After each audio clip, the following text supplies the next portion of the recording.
An encouragement of learning. Yukichi Fukuzawa. Part 1. Heaven does not create one person above or below another. This means that when heaven creates people, all are equal. There is no innate distinction between high and low, noble and base. With the mind and body, the workings of all that is human and the spirit of all things, we draw upon everything in the universe to satisfy our needs for food, clothing, and shelter. We are free to do as we please, without hindering others, and to live in peace and comfort. Yet, when we observe the world, we see wise people and foolish people, rich and poor, high and low. Why do such differences, as vast as the difference between clouds and mud, exist? The reason is quite clear. The Jitsugokyo states, if a person does not learn, they have no wisdom. A person without wisdom is a fool. Therefore, the distinction between the wise and the foolish arises from whether or not one chooses to learn. Also, in the world, there are difficult tasks and easy tasks. Those who perform difficult tasks are called people of high status, and those who perform easy tasks are called people of low status. Generally, tasks that require mental exertion and worry are difficult, while manual labor using hands and feet is easy.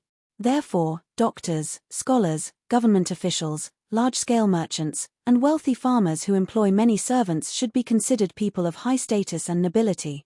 Those of high status and nobility naturally become wealthy. From the perspective of those below, their position may seem unattainable. However, tracing back to the source, this difference arises solely from whether a person possesses the power of learning. It is not a predetermined arrangement by heaven. A proverb states, "Heaven does not grant wealth and status to a person, it grants them to a person's efforts." As mentioned earlier, people are not born with distinctions of noble and base, rich and poor. Those who diligently pursue learning and gain a deep understanding of things become noble and rich, while the unlearned become poor and lowly. Learning does not simply mean recognizing difficult kanji, reading obscure classical texts, enjoying waka poetry, or composing poems. In other words, engaging in impractical literature. Although such literature can bring pleasure and has its uses, it is not as worthy of reverence and esteem as Confucian scholars and Japanese classical scholars have claimed throughout history. Few Confucian scholars of the past were good household managers, and rare were the townsmen skilled in waka who were successful in business. For this reason, some concerned townsmen and farmers worry that their children's dedication to learning will lead to the ruin of their family fortunes. This concern is understandable. Ultimately, it demonstrates that such learning is far removed from practical, everyday application. Therefore, for now, we should set aside impractical learning and focus on practical learning that is relevant to our daily lives. For example, this includes learning the 4 to 7 characters of the hiragana syllabary, the wording of letters, bookkeeping methods, abacus practice, the handling of scales, and much more. Geography is the study of the climate and terrain of Japan and all the countries of the world. Physics is the study of the nature of all things in the universe and how they work. History provides detailed chronicles and investigates the circumstances of all nations, past and present. Economics explains household management, from the individual and family level to the national level. Moral philosophy describes the principles of conduct, social interaction, and how to navigate life in accordance with natural laws. To pursue these studies, one should consult Western translations, primarily using Japanese kana for convenience. Younger individuals with literary talent can also be taught to read Western scripts. Every subject and field of study should be grounded in practical matters, focusing on facts and seeking the underlying principles of things to address the needs of today. The above-mentioned subjects constitute practical learning for all people, regardless of social status. Everyone should strive to master them. With this foundation, people can fulfill their roles in the warrior, farmer, artisan, and merchant classes, manage their family businesses, achieve personal independence, establish independent households, and contribute to an independent nation. In pursuing learning, it's crucial to know one's place. Human beings are born free and unrestrained. Every man is a man, every woman is a woman, free to do as they please. However, simply chanting freedom without understanding one's place often leads to self-indulgence and recklessness. Knowing one's place means acting in accordance with the principles of heaven and human nature, achieving personal freedom without infringing upon the freedom of others. The line between freedom and self-indulgence lies in whether one's actions hinder others. For example, even if one spends their own money, indulging in vices and reckless behavior resembles freedom, but it is not truly so. One person's debauchery becomes a model for others, ultimately disrupting social customs and hindering the teachings of others. Therefore, even if the money spent belongs to the individual, the resulting harm is unforgivable. Furthermore, freedom and independence apply not only to individuals but also to nations. Japan, an island nation isolated in the east of Asia, historically had little interaction with foreign countries. We were self-sufficient with our own products for food and clothing. However, with the arrival of Americans in the Kai era, foreign trade began, leading to our current situation. Even after the opening of the ports, there was much debate, with some clamoring for continued national seclusion and the expulsion of foreigners. However, their perspective is narrow, like the frog in the well of the proverb. Their arguments are not worth considering. Japan and the Western nations all exist under the same heavens, illuminated by the same sun, gazing at the same moon, sharing the same seas and air, inhabited by people with similar emotions. We should exchange what we have in excess for what they have in excess, teach and learn from each other without shame or pride, achieve mutual benefit, pray for each other's well-being, and interact in accordance with the principles of heaven and humanity. We should be willing to learn even from African slaves if it benefits us and not be afraid even of British and American warships if it is the right thing to do. If our nation is humiliated, every single Japanese should be willing to sacrifice their life to defend its honor. This is what it means for a nation to be free and independent. However, like the Chinese, some act as if Japan is the only country in the world. They label all foreigners as barbarians, looking down on them and hating them as if they were four-legged beasts. Without considering Japan's own strength, they rashly attempt to expel foreigners, only to be humiliated by these very barbarians. This demonstrates a lack of understanding of a nation's place, similar to an individual failing to achieve true freedom and indulging in self-centered recklessness. Since the imperial restoration, Japan's political climate has greatly changed. Externally, we interact with foreign nations according to international law, and internally, we promote the principles of freedom and independence for our people. Allowing commoners to have surnames and ride horses is an unprecedented event in our history, laying the foundation for the equalization of the four classes: warrior, farmer, artisan, and merchant. From now on, the idea of inherent social status will disappear in Japan. A person's status will be determined solely by their talent and virtue, and their position. While it's natural to treat government officials with respect, this is not because they are inherently noble.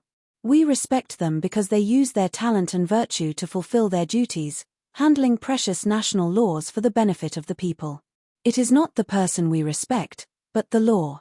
In the era of the old shogunate, the passage of the tea jars along the Tokaido Road was a familiar sight. Similarly, falcons for the shogun were considered more precious than human beings, and even travelers on the road had to yield to the shogun's horses. Anything associated with the shogunate seemed to possess an awe-inspiring nobility, be it stone or tile. Although people have disliked this for centuries, they have also become accustomed to it, creating an awkward hierarchy. Ultimately, this was not about respecting the law or the inherent value of things, but a cowardly way for the government to flaunt its power, intimidate people, and restrict their freedom. It was nothing but empty, ineffectual authority. Today, such shallow systems and customs should be eradicated from Japan. People should feel secure, and if they have grievances against the government, they should not conceal them and secretly resent authority. They should seek the proper channels and calmly voice their concerns without hesitation. If it aligns with the principles of heaven and human nature, they should even be willing to sacrifice their lives to fight for it. This is what it means to understand one's place as a citizen of a nation. As stated earlier, both individuals and nations should be free and unrestrained, based on the principles of heaven. If anyone attempts to infringe upon our nation's freedom, we should not be afraid to oppose the entire world. If anyone attempts to restrict our personal freedom, we should not hesitate to challenge even government officials. Especially now, with the foundation of equality for all four classes established, everyone should feel at ease and act to the fullest extent in accordance with the principles of heaven. However, every person has a role to play, and they must cultivate the talent and virtue appropriate to that role. To cultivate talent and virtue, one must understand the principles of things. To understand the principles of things, one must learn to read. This is the urgent need for learning. Observing the current situation, the farmer, artisan, and merchant classes have advanced 100-fold beyond their previous status and are on the verge of standing shoulder to shoulder with the samurai class. Even today, avenues are open for talented individuals from these three classes to be employed by the government. They should be mindful of their status, recognize its importance, and refrain from base conduct. There is nothing more pitiable and despicable than ignorant and illiterate people. The culmination of ignorance is shamelessness. When their lack of knowledge leads to poverty and hardship, they blame wealthy people without acknowledging their own faults. In extreme cases, they form mobs and engage in violent protests and uprisings. Is this not shamelessness? Is this not a disregard for the law? They rely on the laws of the land for their safety and livelihood, yet they break these very laws for their selfish desires. Is this not inconsistent? Even those fortunate enough to have a secure livelihood and a reasonable fortune often know how to accumulate wealth but not how to educate their descendants. It's not surprising that uneducated descendants become foolish. They often fall into idleness and debauchery, squandering their ancestral inheritance in an instant. There's no reasonable way to control such foolish people. The only option is to rule them through intimidation. The Western proverb, "Over a foolish people, there must be a harsh government," reflects this reality. This harshness is not the fault of the government, it is a misfortune brought upon themselves by the foolish people. If there is a harsh government over foolish people, it stands to reason that there is a good government over good people. Therefore, in Japan today, this government exists because of these people. If the morality of the people declines further and they remain trapped in ignorance and illiteracy, the government's laws will inevitably become stricter. However, if the people dedicate themselves to learning, understand the principles of things, and embrace the spirit of civilization, the government's laws will become more lenient and magnanimous. The harshness or leniency of the law is naturally adjusted based on the virtue or lack thereof of the people. Who would prefer a harsh government over a good one? Who would not pray for their nation's wealth and strength? Who would tolerate insults from foreign countries? These are the natural sentiments of all human beings. Those born in this era who wish to serve their country do not need to endure hardship or agonizing worry. The crucial goal, based on these natural human sentiments, is to first rectify one's own conduct, dedicate oneself to learning, broaden one's knowledge, and cultivate the wisdom and virtue appropriate to one's station. This will make it easier for the government to govern, ensure that the people do not suffer under its rule, allow everyone to find their proper place, and safeguard the peace and tranquility of the nation. The learning that I advocate is entirely focused on this single objective. I have compiled this book to explain the purpose of learning and to share it with old friends from my hometown of Nakatsu, on the occasion of opening a school there. Someone, upon seeing this book, suggested, rather than showing this only to the people of Nakatsu, publishing it widely would benefit a greater audience. Therefore, I have printed it using the movable type printing press of Kyogajuku, making it available to like-minded individuals. December 1871. Yukichi Fukuzawa. Part 2. Learning is a broad term. There is intangible learning and tangible learning. Moral philosophy, theology, and metaphysics are examples of intangible learning. Astronomy, geography, physics, and chemistry are examples of tangible learning. In all cases, the goal is to expand one's knowledge and experience, understand the principles of things, and know one's duty as a human being. To expand one's knowledge and experience, one must listen to others, engage in personal reflection, and read books. Therefore, literacy is essential for learning, but it is a grave misunderstanding to believe, as many have in the past, that simply reading constitutes learning. Written characters are tools for learning, just as hammers and saws are essential tools for building a house. While hammers and saws are indispensable for construction, simply knowing their names does not make one a carpenter. Likewise, simply knowing how to read without understanding the principles of things does not make one a scholar. This is what is meant by reading the analects but not understanding the analects. One who can recite the Kojiki but does not know the current price of rice is ignorant of household economics.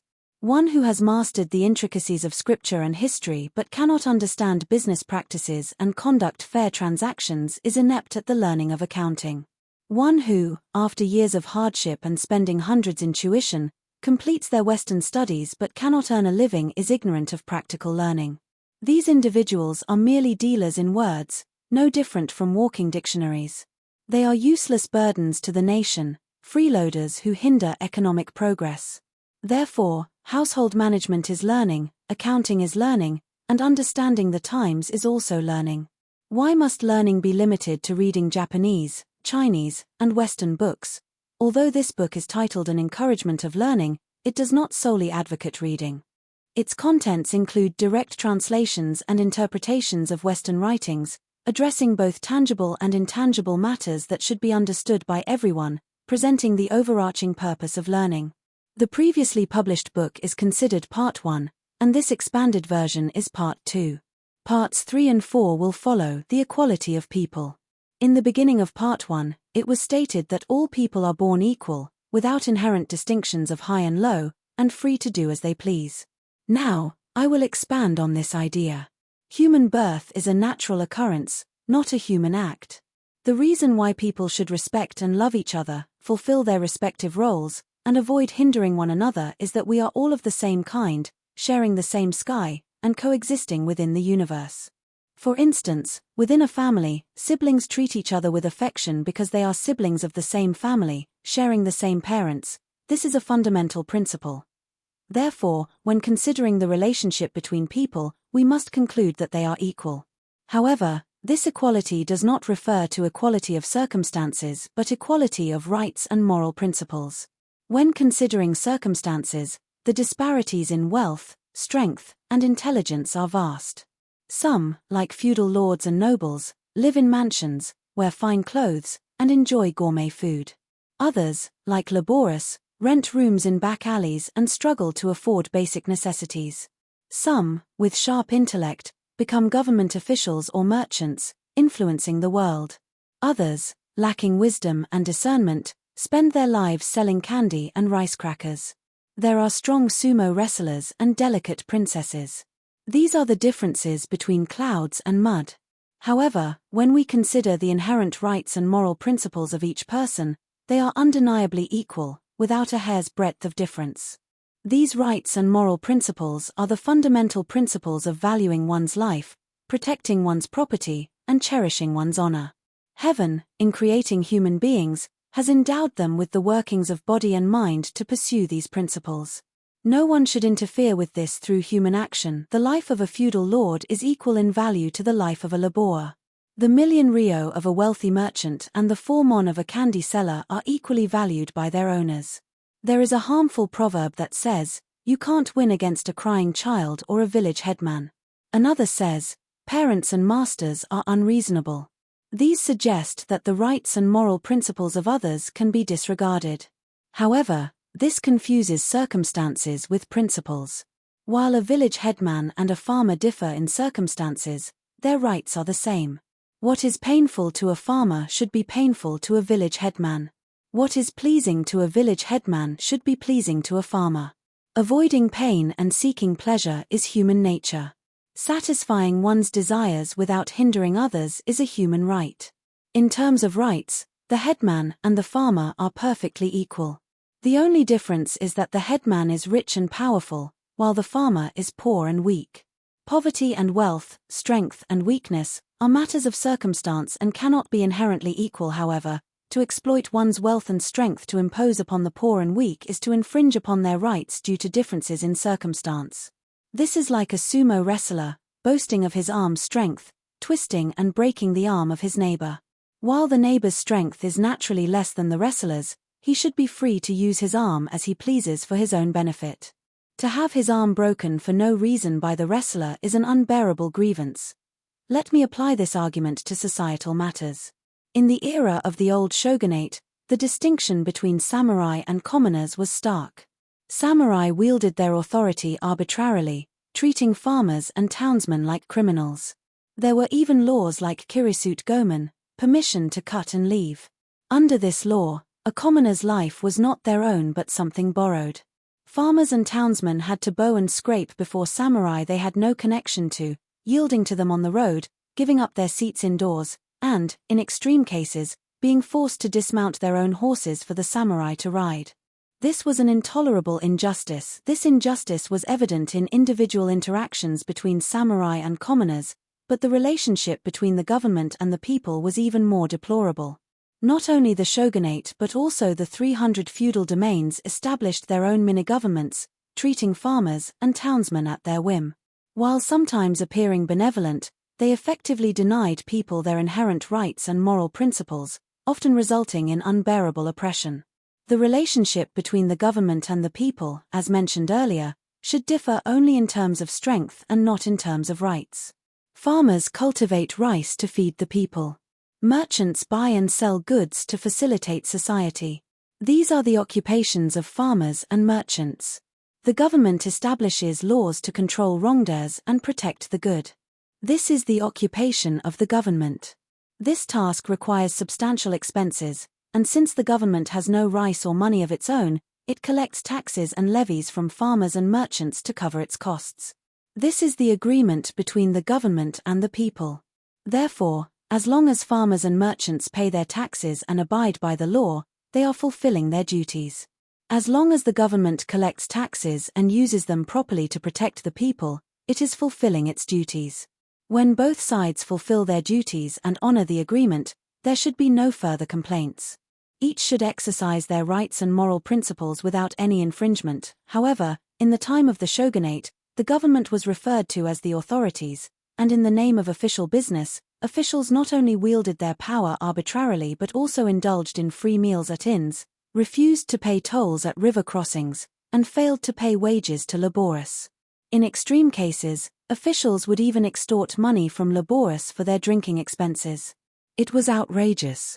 When the government undertook construction projects based on the whims of the feudal lord or initiated unnecessary projects due to the machinations of officials, wasting money and facing budget shortfalls, they would embellish their words, increase taxes, and demand special levies, calling it repaying the nation's benevolence. What exactly is this nation's benevolence? It should refer to the government's grace in allowing farmers and merchants to conduct their businesses peacefully, free from the threat of thieves and murderers. While this peaceful life is indeed due to the government's laws, enacting laws to protect the people is the government's duty and should not be considered benevolence. If the government claims its protection of the people as benevolence, then farmers and merchants can claim their payment of taxes as benevolence towards the government. If the government considers people's lawsuits and petitions as bothersome, then the people can also claim, having 5 koku of rice taken as tax from our harvest of 10 koku is a great bother to us farmers. It's a tit-for-tat argument that goes nowhere. In any case, if both sides are equally benevolent, then both sides should express their gratitude. The origin of such harmful customs lies in the misunderstanding of the fundamental principle of human equality. Differences in wealth and power were used as tools of exploitation, with the wealthy and powerful government infringing upon the rights and moral principles of the poor and weak. Therefore, we must never forget the principle of equality. This is paramount in human society. In Western languages, this is called reciprocity or equality. This is the meaning of the statement in Part 1, all people are born equal. The above argument may seem to favor farmers and townspeople, encouraging them to assert their rights. However, there is another side to consider. How we treat people depends on their character. The relationship between the people and the government is essentially a single entity, with their roles divided for convenience. The government acts on behalf of the people, enacting laws that the people are obligated to obey. This is the agreement. For example, in Japan, those who live under the Meiji era have agreed to abide by the laws of the current government. Therefore, once a national law is established, even if it inconveniences some individuals, it cannot be changed arbitrarily and must be obeyed cautiously and respectfully. This is the duty of the people. However, there are ignorant and illiterate people who do not understand right from wrong. Their only skills are eating, sleeping, and waking. Despite their ignorance, they are greedy. They deceive others, skillfully circumventing the law. They do not understand the nature of national law or their own duty. They have children but do not know how to educate them. They are shameless and lawless fools. The prosperity of such fools does not benefit the nation but rather harms it. There is no reasonable way to deal with such fools. Reluctantly, we must use force and intimidation to suppress the immediate danger. This is the reason why tyrannical governments exist. This is not unique to the old shogunate, it has been the case throughout history in Asian countries. Therefore, a nation's tyranny is not solely the fault of tyrannical rulers and officials, it is a misfortune brought upon themselves by the ignorance of the people. Some are instigated to plot assassinations, others misunderstand new laws and start uprisings, and still others, under the guise of protest, destroy the homes of the wealthy, drink sake, and steal money. Their behavior is hardly human. There is no easy solution for dealing with such rebellious people, not even for Buddha or Confucius. Harsh governance is inevitable. Therefore, if the people wish to avoid tyranny, they must diligently pursue learning, cultivate their talent and virtue, and rise to a position of equality with the government. This is the purpose of the learning I advocate, Part 3. The equality of nations. As stated in Part 2, all people, regardless of wealth, poverty, strength, weakness, whether commoner or government official, are equal in their rights. I will now expand on this idea and discuss the relationship between nations. A nation is a collection of people. Japan is a collection of Japanese people, Britain a collection of British people. Since both Japanese and British people are human beings under the same heavens, there is no reason for them to infringe upon each other's rights. If one person has no reason to harm another person, then two people have no reason to harm two other people. The same logic applies to millions or tens of millions. The principles of things do not change based on the number of people involved. Observing the world today, we see civilized nations with advanced learning and military might, wealthy and powerful. We also see uncivilized nations, backward in both learning and military affairs, poor and weak. Generally, the nations of Europe and America are wealthy and strong, while those of Asia and Africa are poor and weak.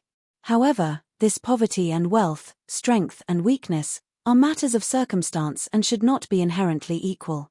Yet, for a nation to exploit its wealth and strength to impose upon a poor and weak nation is like a sumo wrestler twisting and breaking the arm of a sick person. This is unacceptable in terms of national rights. Even Japan, though currently not as wealthy and powerful as the Western nations, is fully equal in its rights. If we are treated unjustly, we should not be afraid to oppose the entire world. As stated in Part 1, every single Japanese should be willing to sacrifice their life to defend its honor applies in this situation. Furthermore, wealth and power are not predetermined, they can shift based on a nation's efforts. Today's foolish people can become tomorrow's wise people. A nation that was once wealthy and powerful can become poor and weak. History offers numerous examples. If the Japanese people dedicate themselves to learning, strengthen their resolve, and strive for personal independence, leading to a wealthy and powerful nation, there will be no reason to fear the West. We will interact with those who are reasonable and repel those who are not. This is what it means to achieve national independence through personal independence. As stated earlier, nations are equal, but if the people of a nation lack the spirit of independence, they cannot exercise their national right to independence. There are 3 key points to consider. First, those who lack the spirit of independence do not deeply care for their nation. Independence means governing oneself without relying on others. Those who can discern right from wrong and act accordingly are independent and do not rely on the wisdom of others. Those who work diligently to earn their own living are independent and do not rely on the wealth of others. If everyone lacks this spirit of independence and relies solely on others, there will be no one to support them. This is like a procession of blind people without a guide, it is utterly impractical. Some argue, the people should be governed, not enlightened. The world is full of blind followers, so wise leaders should govern and the people should obey. This is the Confucian approach, but it is fundamentally flawed. Only a fraction of people possess the talent and virtue to govern a nation. Suppose there is a nation with a population of 1 million. Of these, only 1,000 are wise, and the remaining 990,000 are ignorant commoners. If the wise govern these commoners, treating them like children with love, like sheep with care, using both encouragement and intimidation to guide them, the commoners may unknowingly obey, and the nation may be peaceful, free from thieves and murderers. However, the people of this nation are divided into two groups: the 1,000 wise rulers, who govern the nation as they see fit, and the rest, who are merely guests with no say. Being guests, they have few concerns, relying entirely on their hosts and taking no responsibility. Therefore, their concern for the nation cannot match that of their rulers. This is a fragile situation. While it may suffice for domestic affairs, consider the implications in the event of a war with a foreign nation. The ignorant and powerless commoners may not even know how to hold a spear, but since they are merely guests, they may flee, claiming that sacrificing their lives is too much to ask. Thus, although the nation boasts a population of 1 million, the number who will defend it is far fewer, making national independence unattainable. Therefore, to defend our nation against foreign threats, we must foster a spirit of freedom and independence throughout the land. All people, regardless of social status, must take ownership of their nation. The wise and the foolish, the blind and the sighted, must all fulfill their duty as citizens. The British consider Britain their homeland, and the Japanese consider Japan their homeland. The land of our homeland does not belong to others, it belongs to our people. We care for our nation as we care for our homes. We should be willing to sacrifice not only our wealth but also our lives for our nation. This is the great principle of patriotism. Naturally, the government governs the nation, and the people are governed, but this is merely a division of labor for convenience. When it comes to the honor of the nation, the people cannot simply leave it to the government and watch from the sidelines. If we bear the name of our nation, we have the right to live in our nation, enjoying the freedoms of daily life. With these rights come responsibilities. I end the Warring States period, when Imagawa Yoshimoto of Suruga led tens of thousands of troops to attack Oda Nobunaga. Nobunaga laid an ambush at Okehazama and took Yoshimoto's head. The Suruga army scattered like spiders, fleeing without a fight, and the renowned Imagawa government collapsed overnight. More recently, a few years ago, in the war between France and Prussia, when French Emperor Napoleon III was captured by the Prussians, the French did not lose hope but fought back with even greater ferocity, sacrificing lives and enduring months of siege before reaching a peace agreement. Yet, France remained France. This contrasts sharply with the fate of the Imagawa. Why the difference?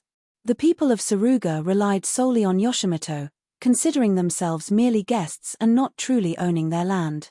In France, patriotic citizens took the nation's plight upon themselves, fighting for their homeland without waiting to be told. This is the reason for the different outcomes. Therefore, when defending a nation against foreign threats, those with a spirit of independence deeply care for their nation, while those without do not. Second, those who do not achieve independence at home cannot exercise their right to independence when dealing with foreigners. Those who lack the spirit of independence inevitably rely on others. Those who rely on others inevitably fear them. Those who fear others inevitably flatter them.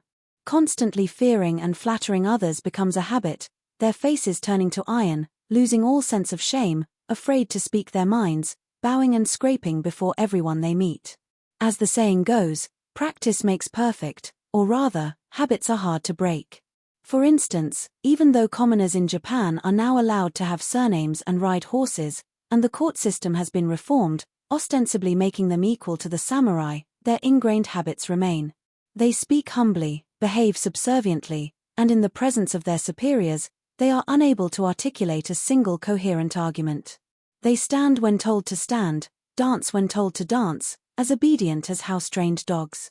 They are truly spineless, iron-faced individuals. In the past, during the period of national seclusion, under the oppressive rule of the old shogunate, the people's lack of spirit posed no problem to the government. In fact, it was even convenient. Therefore, they were intentionally kept ignorant and forced into obedience, which became a source of pride for officials. However, now that we interact with foreign nations, this has become a serious problem. For example, when a rural merchant, timidly venturing into foreign trade, arrives in Yokohama, he is first awed by the physique of the foreigners, then by their wealth, the grandeur of their trading houses, and the speed of their steamships. His courage fails him. When he finally engages in trade with these foreigners, he is astounded by their shrewd bargaining. If they make unreasonable demands, he is not only surprised but also intimidated by their power, accepting significant losses and enduring great humiliation despite knowing he is being treated unfairly. This is not just a personal loss, it is a national loss. This is not just personal shame, it is national shame. While seemingly foolish, generations of townsmen, lacking the spirit of independence, have been oppressed by samurai, scolded by courts, and forced to address even low-ranking samurai as master. Their spirits are rotten to the core and cannot be cleansed overnight. It's no wonder such timid souls are intimidated by bold and fearless foreigners. This demonstrates that those who do not achieve independence at home cannot be independent abroad. Third, those who lack the spirit of independence sometimes rely on others to commit wrongdoing. During the era of the old shogunate, there was a practice called name lending, where powerful feudal lords lent their names to facilitate loans and conduct exploitative transactions. This practice is despicable. If someone borrows money and does not repay it, one should make every effort to appeal to the government. However, out of fear of the government, some do not appeal directly but cowardly use the names and power of others to coerce repayment. While name lending is no longer practiced, some may still borrow the names of foreigners. While I have no concrete evidence and cannot make definite claims, given past practices, such suspicions are warranted. If, in the future, with the increasing presence of foreigners, anyone uses their name to engage in deception, it will be a national disaster. Therefore, we should not assume that a lack of independence among the people is convenient. Trouble often arises unexpectedly. The less independent the people, the greater the risk of national betrayal. This is what is meant by relying on others to commit wrongdoing. The 3 points above illustrate the dangers of a lack of independence among the people. Those born in this era who harbor any patriotic sentiment, whether in public or private life, must first strive for their own independence and then, if able, assist others in achieving theirs. Parents must teach independence to their children, teachers must encourage independence in their students, and all members of the 4 classes must embrace independence to protect the nation. In short, it is better to liberate people and share both joys and sorrows with them than to restrict them and bear all the burdens alone. The duty of scholars. Recently, I have heard some intellectuals say, while the future prosperity or decline of Japan is hard to predict with certainty, is there not a concern that we may lose our independence? If we continue to progress at the current pace, we are sure to achieve a state of flourishing civilization. Others doubt this, saying, whether or not we can maintain our independence will not be clear for another 20 or 30 years. Some, influenced by the extremely pessimistic views of certain foreigners, declare, Japan's independence is in grave danger. While we should not blindly accept such opinions and lose hope, these various perspectives ultimately raise the question of whether or not our independence can be maintained. If there were no doubt, there would be no question. If one were to go to Britain and ask, can Britain maintain its independence? Everyone would laugh and no one would answer. The reason for their silence is that they have no doubt. Therefore, while the state of our civilization may seem to have progressed compared to yesterday, ultimately, doubts remain. Anyone born in this country and bearing the name Japanese cannot help but be concerned. I, too, was born in this country and bear the name Japanese. Therefore, I must clarify my role and fulfill my responsibilities. While matters concerning governance are the responsibility of the government, there are many human affairs that the government should not interfere with. Therefore, to manage a nation, both the people and the government must work together to achieve success. We, the people, must fulfill our duties as citizens, and the government must fulfill its duties as the government, supporting each other to maintain the nation's independence. To maintain anything, there must be a balance of power. Take the human body, for example. To maintain its health, we need food and drink, air and sunlight. External stimuli like heat and cold, pain and itch, interact with our internal systems to regulate the body's functions. If we suddenly remove these external stimuli and leave the body to its own devices, its health cannot be maintained. The same applies to a nation. Governance is the functioning of a nation. To harmonize this functioning and maintain national independence, there must be the power of the government internally and the power of the people externally. These internal and external forces must be balanced. Therefore, the government is like the vital force, and the people are like external stimuli. If we suddenly remove these stimuli and leave governance solely to the government, the nation's independence cannot be maintained. Those who understand human physiology and apply its principles to national economics will not doubt this. Considering Japan's current situation, its shortcomings compared to Western nations are learning, commerce, and law. The progress of civilization depends primarily on these three, and without them, national independence is unattainable. This is clear even without consulting experts. However, in Japan, none of these are fully developed. Since the imperial restoration, government officials have not been lacking in effort, nor are they incompetent. However, there are unavoidable obstacles that hinder their progress.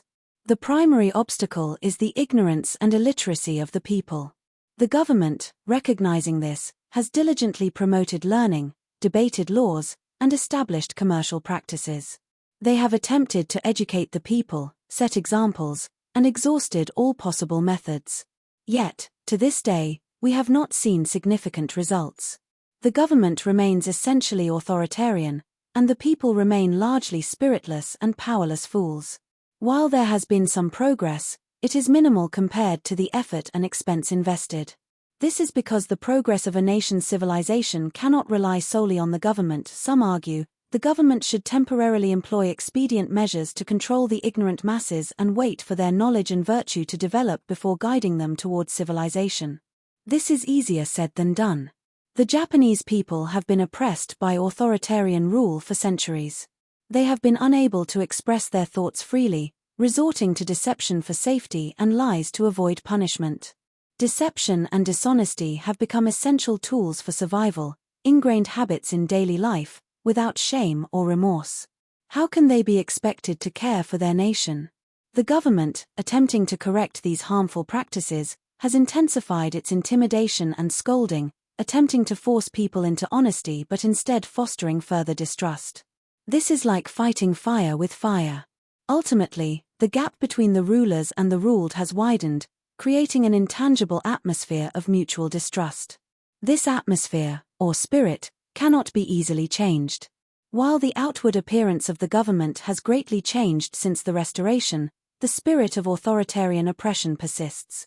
The people have gained some rights, but their subservient and distrustful nature remains largely unchanged. This intangible spirit, while not easily discernible in individual actions or specific instances, exerts a powerful influence, evident in the overall state of affairs. Let me offer an example. There are many government officials today. Observing their words and actions in private, they generally appear to be broad-minded gentlemen. Not only are they beyond reproach, but their conduct is often admirable. Among the common people, too, not everyone is spineless and powerless. There must be some honest and righteous individuals. However, when these gentlemen engage in government affairs, their actions often disappoint us. Even honest and righteous commoners, when interacting with the government, often compromise their principles, resorting to deception and dishonesty without shame. Why do these gentlemen implement such policies, and why do these commoners resort to such base behavior? It's as if they have two faces, wise in private, foolish in public, clear when scattered, obscure when gathered. The government, a collection of intelligent individuals, acts like a single fool. Is this not strange? Ultimately, this is because they are constrained by that intangible atmosphere, unable to fully express their individual capabilities. The reason why the government's efforts to promote learning, law, and commerce since the Restoration have been ineffective is because of this underlying problem. Therefore, to temporarily control the people with expedient measures and wait for their knowledge and virtue to develop is either to force civilization upon them through intimidation or to deceive them into becoming good. If the government uses intimidation, the people will respond with deception. If the government uses deception, the people will feign compliance. This is not the best approach. Even if cleverly devised, such tactics are ineffective in promoting true civilization. Therefore, the progress of civilization cannot rely solely on the government. Based on the above arguments, to advance Japan's civilization and maintain its independence, we cannot rely solely on the government's efforts. Nor can we rely on the current Western scholars. We must take responsibility ourselves, initiating action, not only leading the ignorant masses but also paving the way for Western scholars, showing them the direction to follow.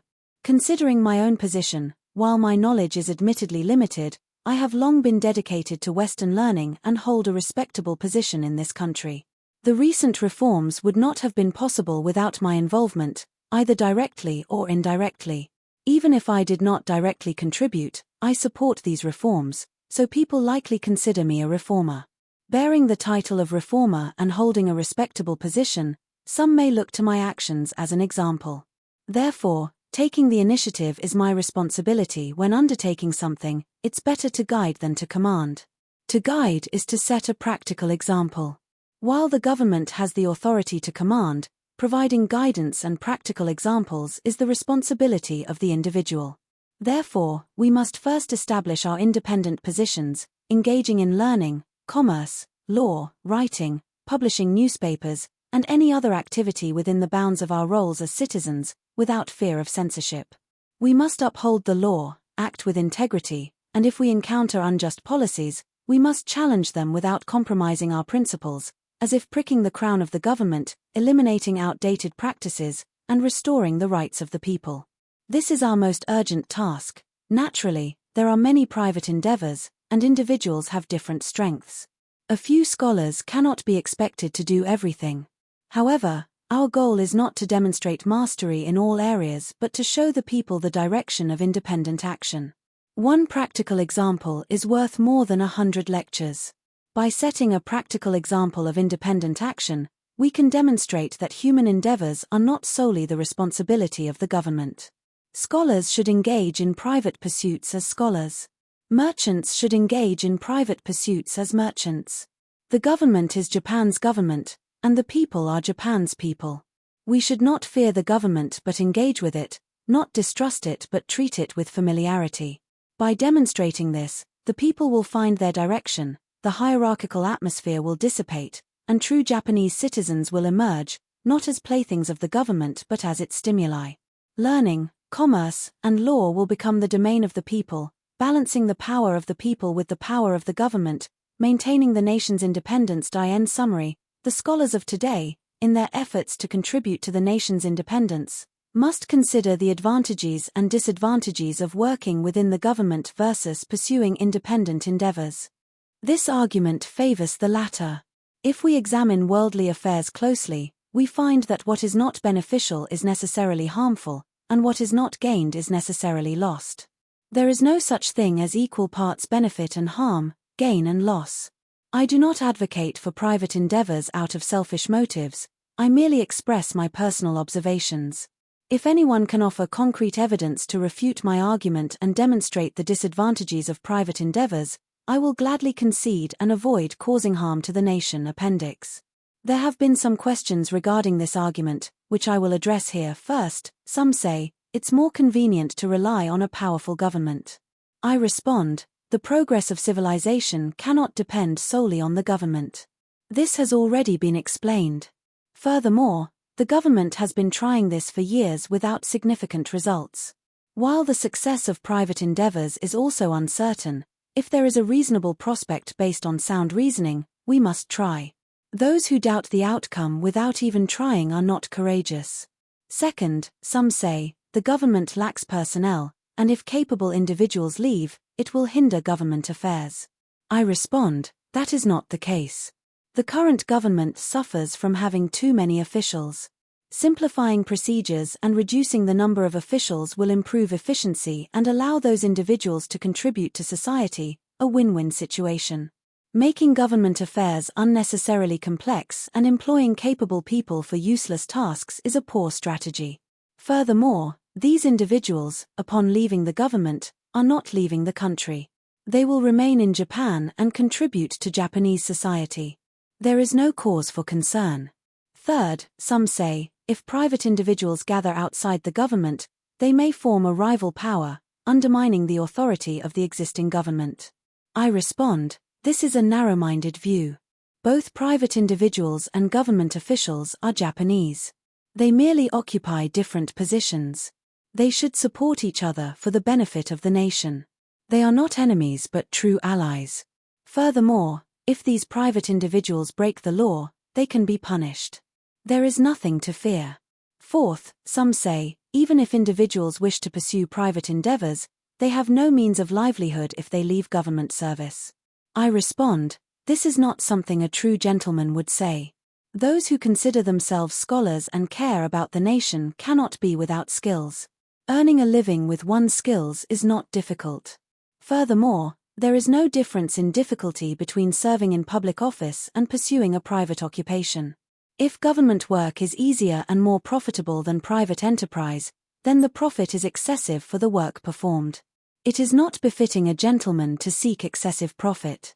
Those who are unskilled and incompetent, obtaining government positions through luck, receiving undeserved salaries, living extravagantly, and casually discussing national affairs are not my companions. Part 5. An encouragement of learning was originally intended for the general public and for elementary school instruction. Therefore, from Part 1 through Part 3, I made an effort to use colloquial language and write in an easy-to-read style.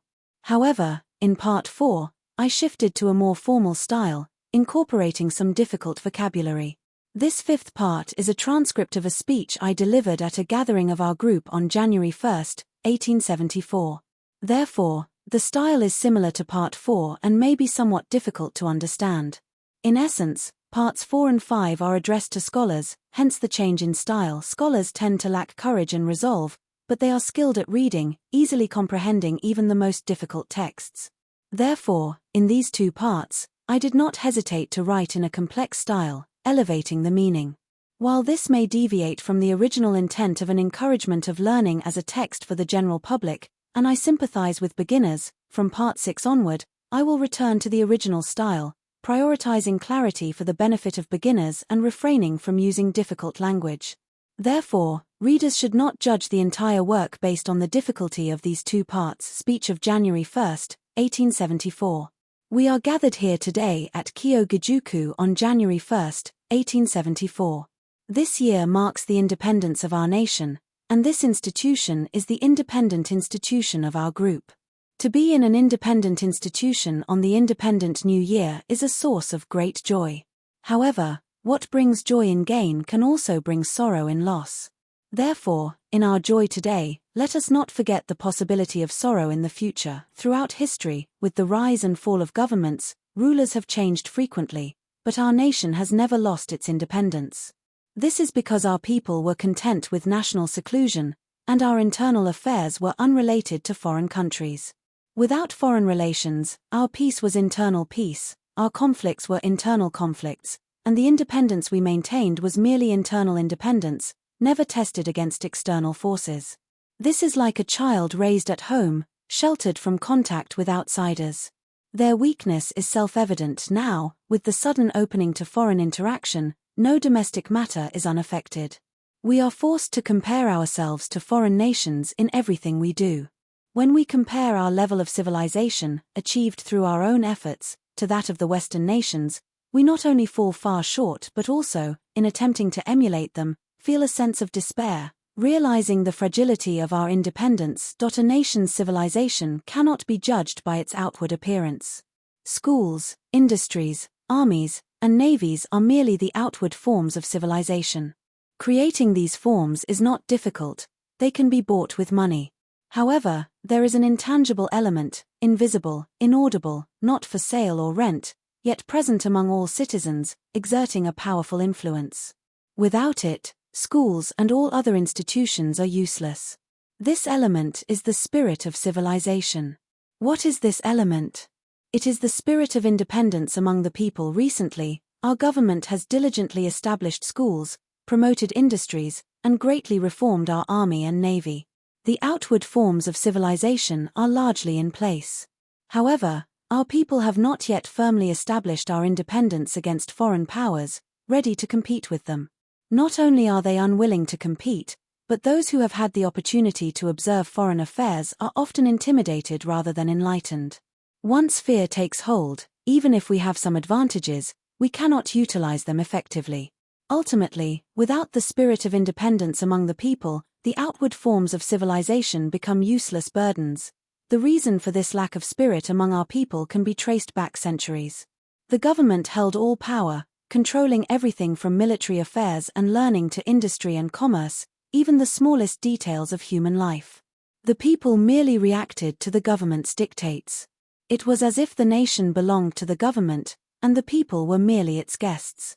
Being rootless guests, merely lodging in this country, they treated the nation like an inn, never truly caring for it, never having the opportunity to demonstrate their spirit. Furthermore, the situation today is even worse. In all worldly affairs, what does not advance must retreat, and what does not retreat must advance. Stagnation is impossible.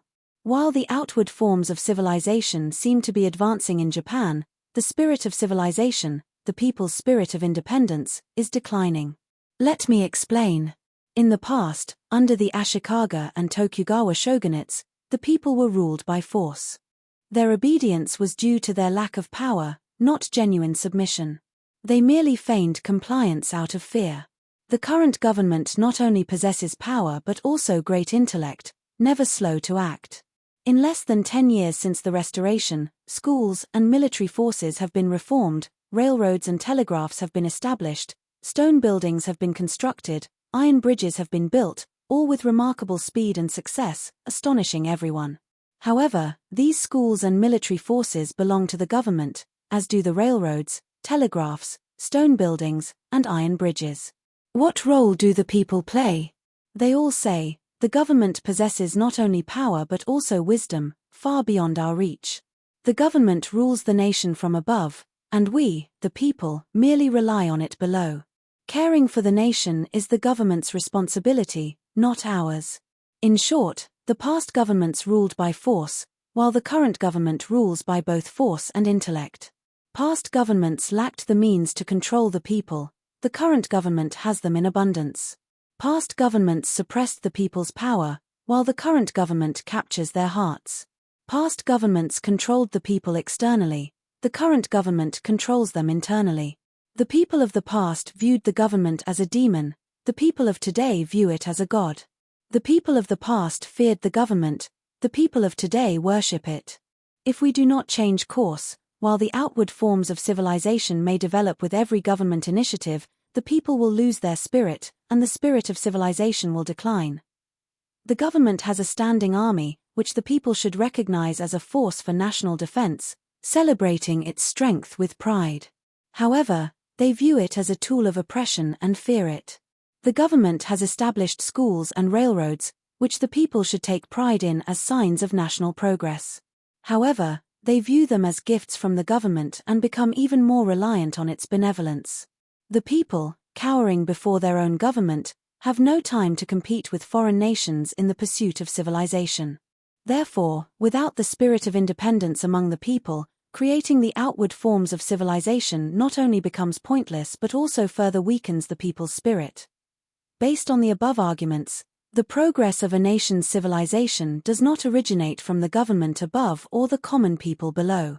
It must emerge from the middle class, guiding the masses, standing alongside the government to achieve success. Examining the history of Western nations, we find that no commercial or industrial advancements were initiated by the government. They all originated from the ingenuity of scholars in the middle class.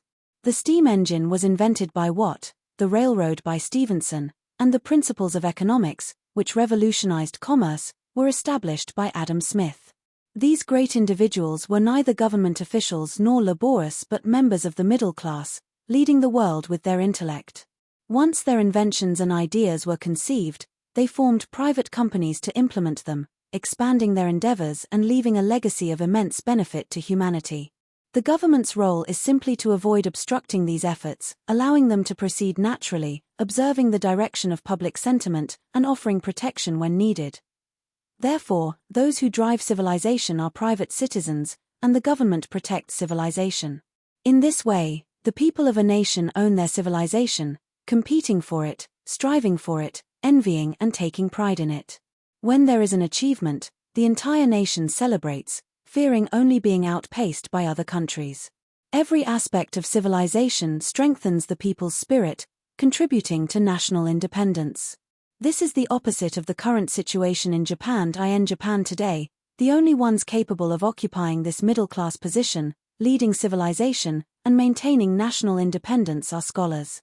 However, these scholars often lack a broad perspective on current affairs, their concern for the nation does not match their concern for themselves, or they are caught up in the prevailing atmosphere, relying solely on the government. They are content with their positions, seeking government posts, wasting their time and effort on trivial matters, often behaving ridiculously. Yet, they are content with this, and no one questions them. Some even celebrate it, saying, "There are no hidden talents in the wilderness." While this is a product of the times and not the fault of individuals, it is a great misfortune for the nation's progress. It is truly disheartening and lamentable that no one is concerned about the declining spirit of scholars, the very people responsible for cultivating civilization. The members of Kyogajuku have been fortunate to avoid this misfortune, maintaining our independence for several years, nurturing an independent spirit in our independent institution. Our goal is to maintain the independence of our nation. However, the forces of the times are like a raging current or a powerful wind. Standing firm against these forces is not easy. Without exceptional courage, we may unknowingly be swept away, losing our footing. Courage is not acquired solely through reading. Reading is a method of learning, and learning is a method of action. Courage is developed through practical experience. Those of our group who have acquired knowledge must endure hardship and overcome difficulties, applying their knowledge to the advancement of civilization. The tasks are numerous. We must engage in commerce, debate laws, develop industries, promote agriculture, write books, translate texts, publish newspapers. We must embrace every aspect of civilization as our own, leading the people, cooperating with the government, balancing the power of the government with the power of the individual to strengthen the nation as a whole. We must transform our fragile independence into an unshakable foundation, competing with foreign nations without yielding an inch. Decades from now, looking back on today, we will not only celebrate our current independence but also smile at our past naivete. This will be a great achievement. Scholars must set their sights on this goal. Part 6. The government is a representative of the people, acting according to the people's will. Its sole duty is to apprehend wrongdoers and protect the innocent. This is the will of the people, and fulfilling this purpose benefits the nation. Wrongdoers are evil people, and the innocent are good people. If evil people come to harm the good have the right to defend themselves. If someone tries to kill our parents, spouses, or children, we can capture and kill them. If someone tries to steal our property, we can capture and punish them. This is perfectly justifiable. However, it is impossible for one person to defend against a large number of evildoers. Even if possible, it would be prohibitively expensive and unproductive. Therefore, we establish a government as a representative of the people to protect the good, and in return, we agree to cover the government's expenses, including officials' salaries, through taxes. Furthermore, since the government has the authority to act on behalf of the people, the government's actions are the actions of the people, and the people are obligated to obey the government's laws. This is the agreement between the people and the government. Therefore, when the people obey the government, they are not obeying laws created by the government, they are obeying laws they themselves have created. When the people break the law, they are not breaking laws created by the government, they are breaking laws they themselves have created. When they are punished for breaking the law, they are not being punished by the government, they are being punished according to laws they themselves have established. In other words, each citizen plays two roles. One role is to establish a government as their representative to apprehend wrongdoers and protect the good throughout the nation. The other role is to uphold the agreement with the government, obeying its laws and receiving its protection. As such, since the people have entrusted the government with the authority to govern, they must not break this agreement and disobey the law. It is the government's authority to execute murderers, imprison thieves, adjudicate lawsuits, and suppress violence and disorder. The people should not interfere in these matters. If, out of misunderstanding, they take the law into their own hands, killing a criminal or punishing a thief, they are violating the law and acting as judge and jury, engaging in vigilantism, which is unforgivable. Civilized nations have strict laws against this. This is what it means to have authority without being tyrannical. In Japan, while the government appears powerful, some people fear government officials but do not understand the importance of the law. Let me explain why vigilantism is wrong and national law is important. Suppose a robber breaks into our home, threatening our family and attempting to steal our money. In this situation, the head of the household should report the incident to the government and await its action. However, in an emergency, there may not be time to report, and the robber may already be inside the storehouse, about to escape with the money. If attempting to stop the robber puts the head of the household's life in danger, the family may, out of necessity, take action together, capturing the robber temporarily before reporting to the government. In capturing the robber, they may use sticks, weapons, or even injure or break the robber's limbs. In dire circumstances, they may even shoot and kill the robber. However, the head of the household is acting solely to protect their life and property, not to judge or punish the robber. Punishing criminals is the exclusive right of the government, not the responsibility of individuals. Therefore, once the robber is captured, the head of the household should not kill or harm them, not even lay a finger on them, but simply hand them over to the government and await its judgment. If, after capturing the robber, the head of the household, in anger, kills or harms them, they are guilty of assaulting or murdering an innocent person.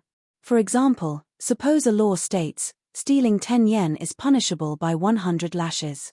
Kicking someone in the face is also punishable by 100 lashes. If a thief steals 10 yen and is captured by the homeowner, who then, in anger, kicks the thief in the face, according to the law, the thief receives 100 lashes for stealing 10 yen, and the homeowner receives 100 lashes for assaulting the thief. This is how strict national law is. We must not take it lightly. Based on this reasoning, we can understand why revenge killings are wrong. Someone who kills our parent is guilty of murder, a crime against the state.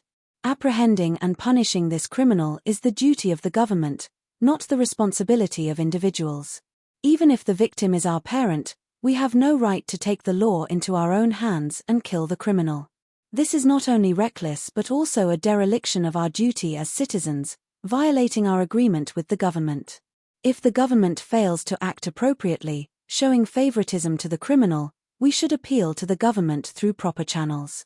We must never take matters into our own hands, no matter the circumstances. Even if our parent's killer is right in front of us, we have no right to kill them. During the Tokugawa era, a retainer of the Asano clan killed Kira Kozuke no Suke in revenge for his lord. They are known as the 47 loyal retainers of AKO. This is a grave misunderstanding. At that time, the government of Japan was the Tokugawa shogunate.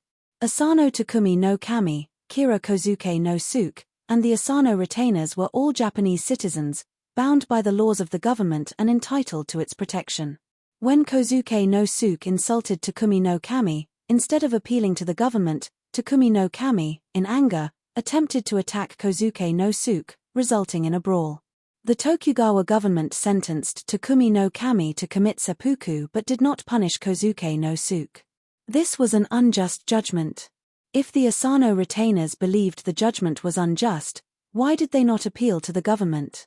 If the 47 retainers had appealed to the government through proper channels, even under a tyrannical government, their appeal may have been initially ignored, or they may have been arrested and executed. However, if they had persisted, appealing one after another, sacrificing their lives for justice, even the most corrupt government would eventually have yielded, punishing Kozuke no Suke and rectifying the judgment. Only then could they be truly called loyal retainers.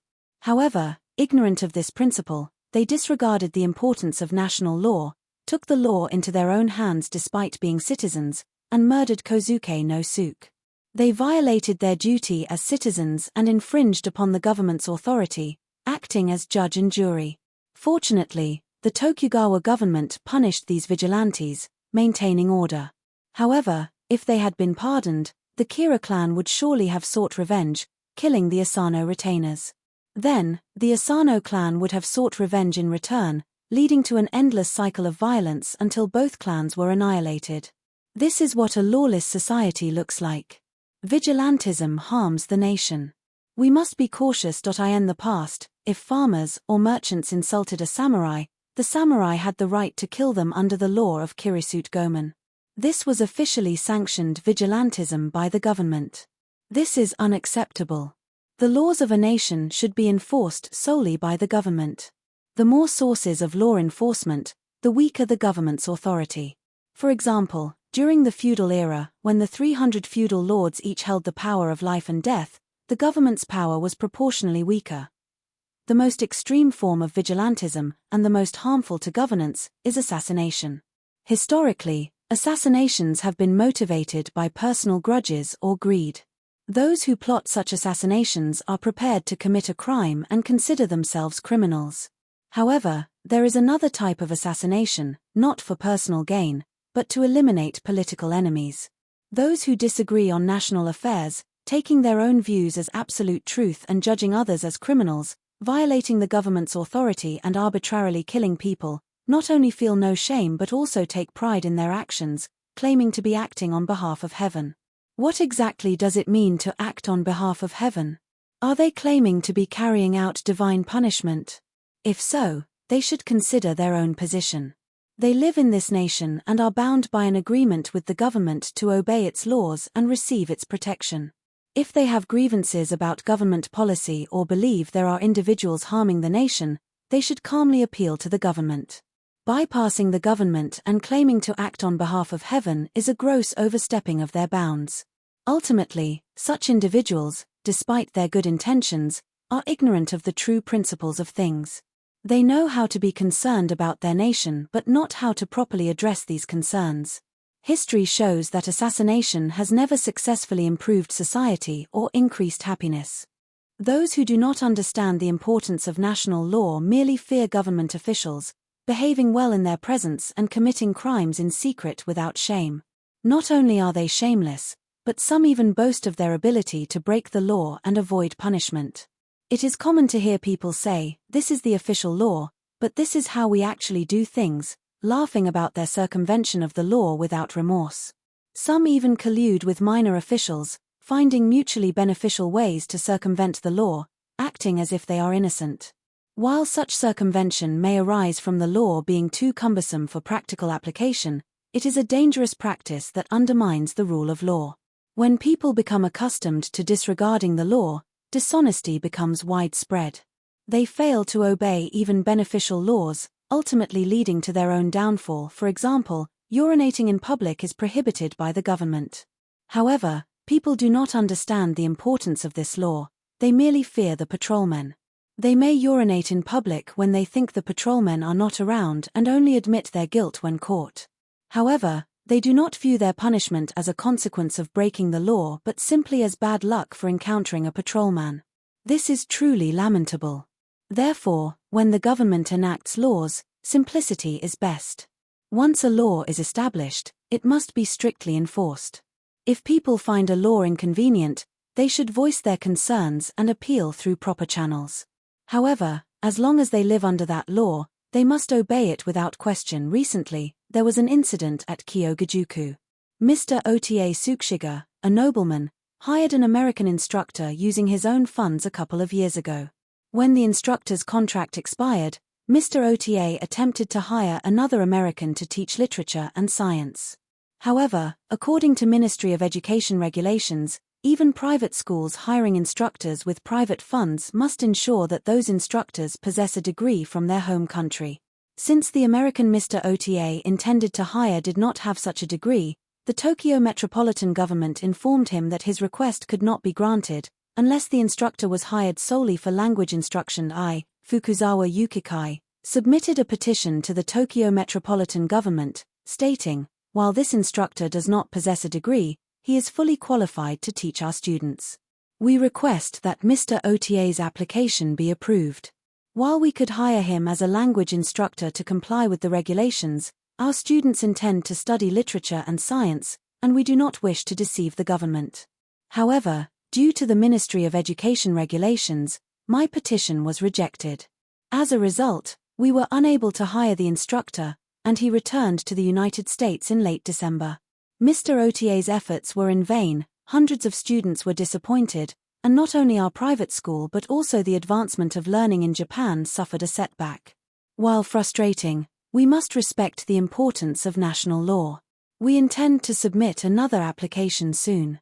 Regarding this incident, we held a meeting and discussed, if we simply remove the words literature and science from the application and replace them with language, our request would be approved, greatly benefiting our students. However, ultimately, we decided that even if our students' education suffers from the loss of this instructor, deceiving the government is shameful. Therefore, we chose to uphold the law and fulfill our duty as citizens. While this may seem like a minor incident concerning a private school, the principles involved have broader implications for society, so I have included it here. Part 7. The duty of citizens. In Part 6, I discussed the importance of national law and stated that each citizen plays two roles. I will now elaborate on these roles and responsibilities, supplementing Part 6. Every citizen has two duties. The first duty is to be a citizen under the government, acting as a guest. The second duty is to join with other citizens to form a national company, establishing and enforcing its laws, acting as a host. For example, if 100 merchants form a trading company and establish and enforce its rules, each of the 100 members is a host of the company. However, once these laws are established, and all members abide by them, each of the 100 members is also a guest of the company. Therefore, a nation is like a trading company, and its citizens are like its members, each playing the dual roles of host and guest. First, as guests, citizens must respect national law and the principle of human equality. We should not infringe upon the rights of others, just as we do not wish others to infringe upon ours. What we enjoy, others also enjoy. Therefore, we should not deprive others of their enjoyment to increase our own. We should not steal, kill, or slander. We must obey national law and uphold the principle of equality. Furthermore, even if a law established by the government seems foolish or inconvenient, we should not arbitrarily break it. Declaring war or concluding treaties is the government's prerogative, an authority entrusted to it by the people. For example, if, due to the negligence of officials, a citizen or foreigner suffers a loss of 30,000 yen, and the government, lacking funds, must compensate them, this money ultimately comes from the people. If we divide this 30,000 yen among Japan's population of approximately 30 million, it amounts to 10 won per person. If officials are negligent 10 times, each person pays 100 mon, and a family of 5 pays 500 Monday. With 500 mon, a rural farmer could provide his family with a feast and enjoy an evening of simple pleasure. It is truly unfortunate that due to the negligence of officials, innocent people throughout the nation are deprived of this simple joy. While people may resent paying this money, they are the owners of the nation and have agreed to entrust the government with its management, accepting both profits and losses. Therefore, they should not complain about the incompetence of officials simply because they have to pay. The people should always be mindful of the government's actions, and if they have concerns, they should communicate them clearly, calmly, and without hesitation. Since the people are the owners of the nation, it is their duty to cover the expenses of national defense. They should not complain about paying these expenses. National defense requires salaries for officials, military expenditures, court costs, local government expenses, and more. While these expenses may seem large when combined, they are small when divided per capita. In Japan, annual government revenue, when divided by the population, amounts to 1 or 2 yen per person. Paying just 1 or 2 yen a year to receive government protection, living without fear of thieves, traveling without fear of bandits, and enjoying a peaceful life is a great benefit. Even among seemingly profitable businesses, none offer such a low price for protection as the government. Some people spend lavishly on construction, fine clothes, and gourmet food. Some even squander their fortunes on vices. These expenses are far greater than taxes. While we may begrudge spending money on unnecessary things, taxes are not only justifiable but also a small price to pay for peace and security.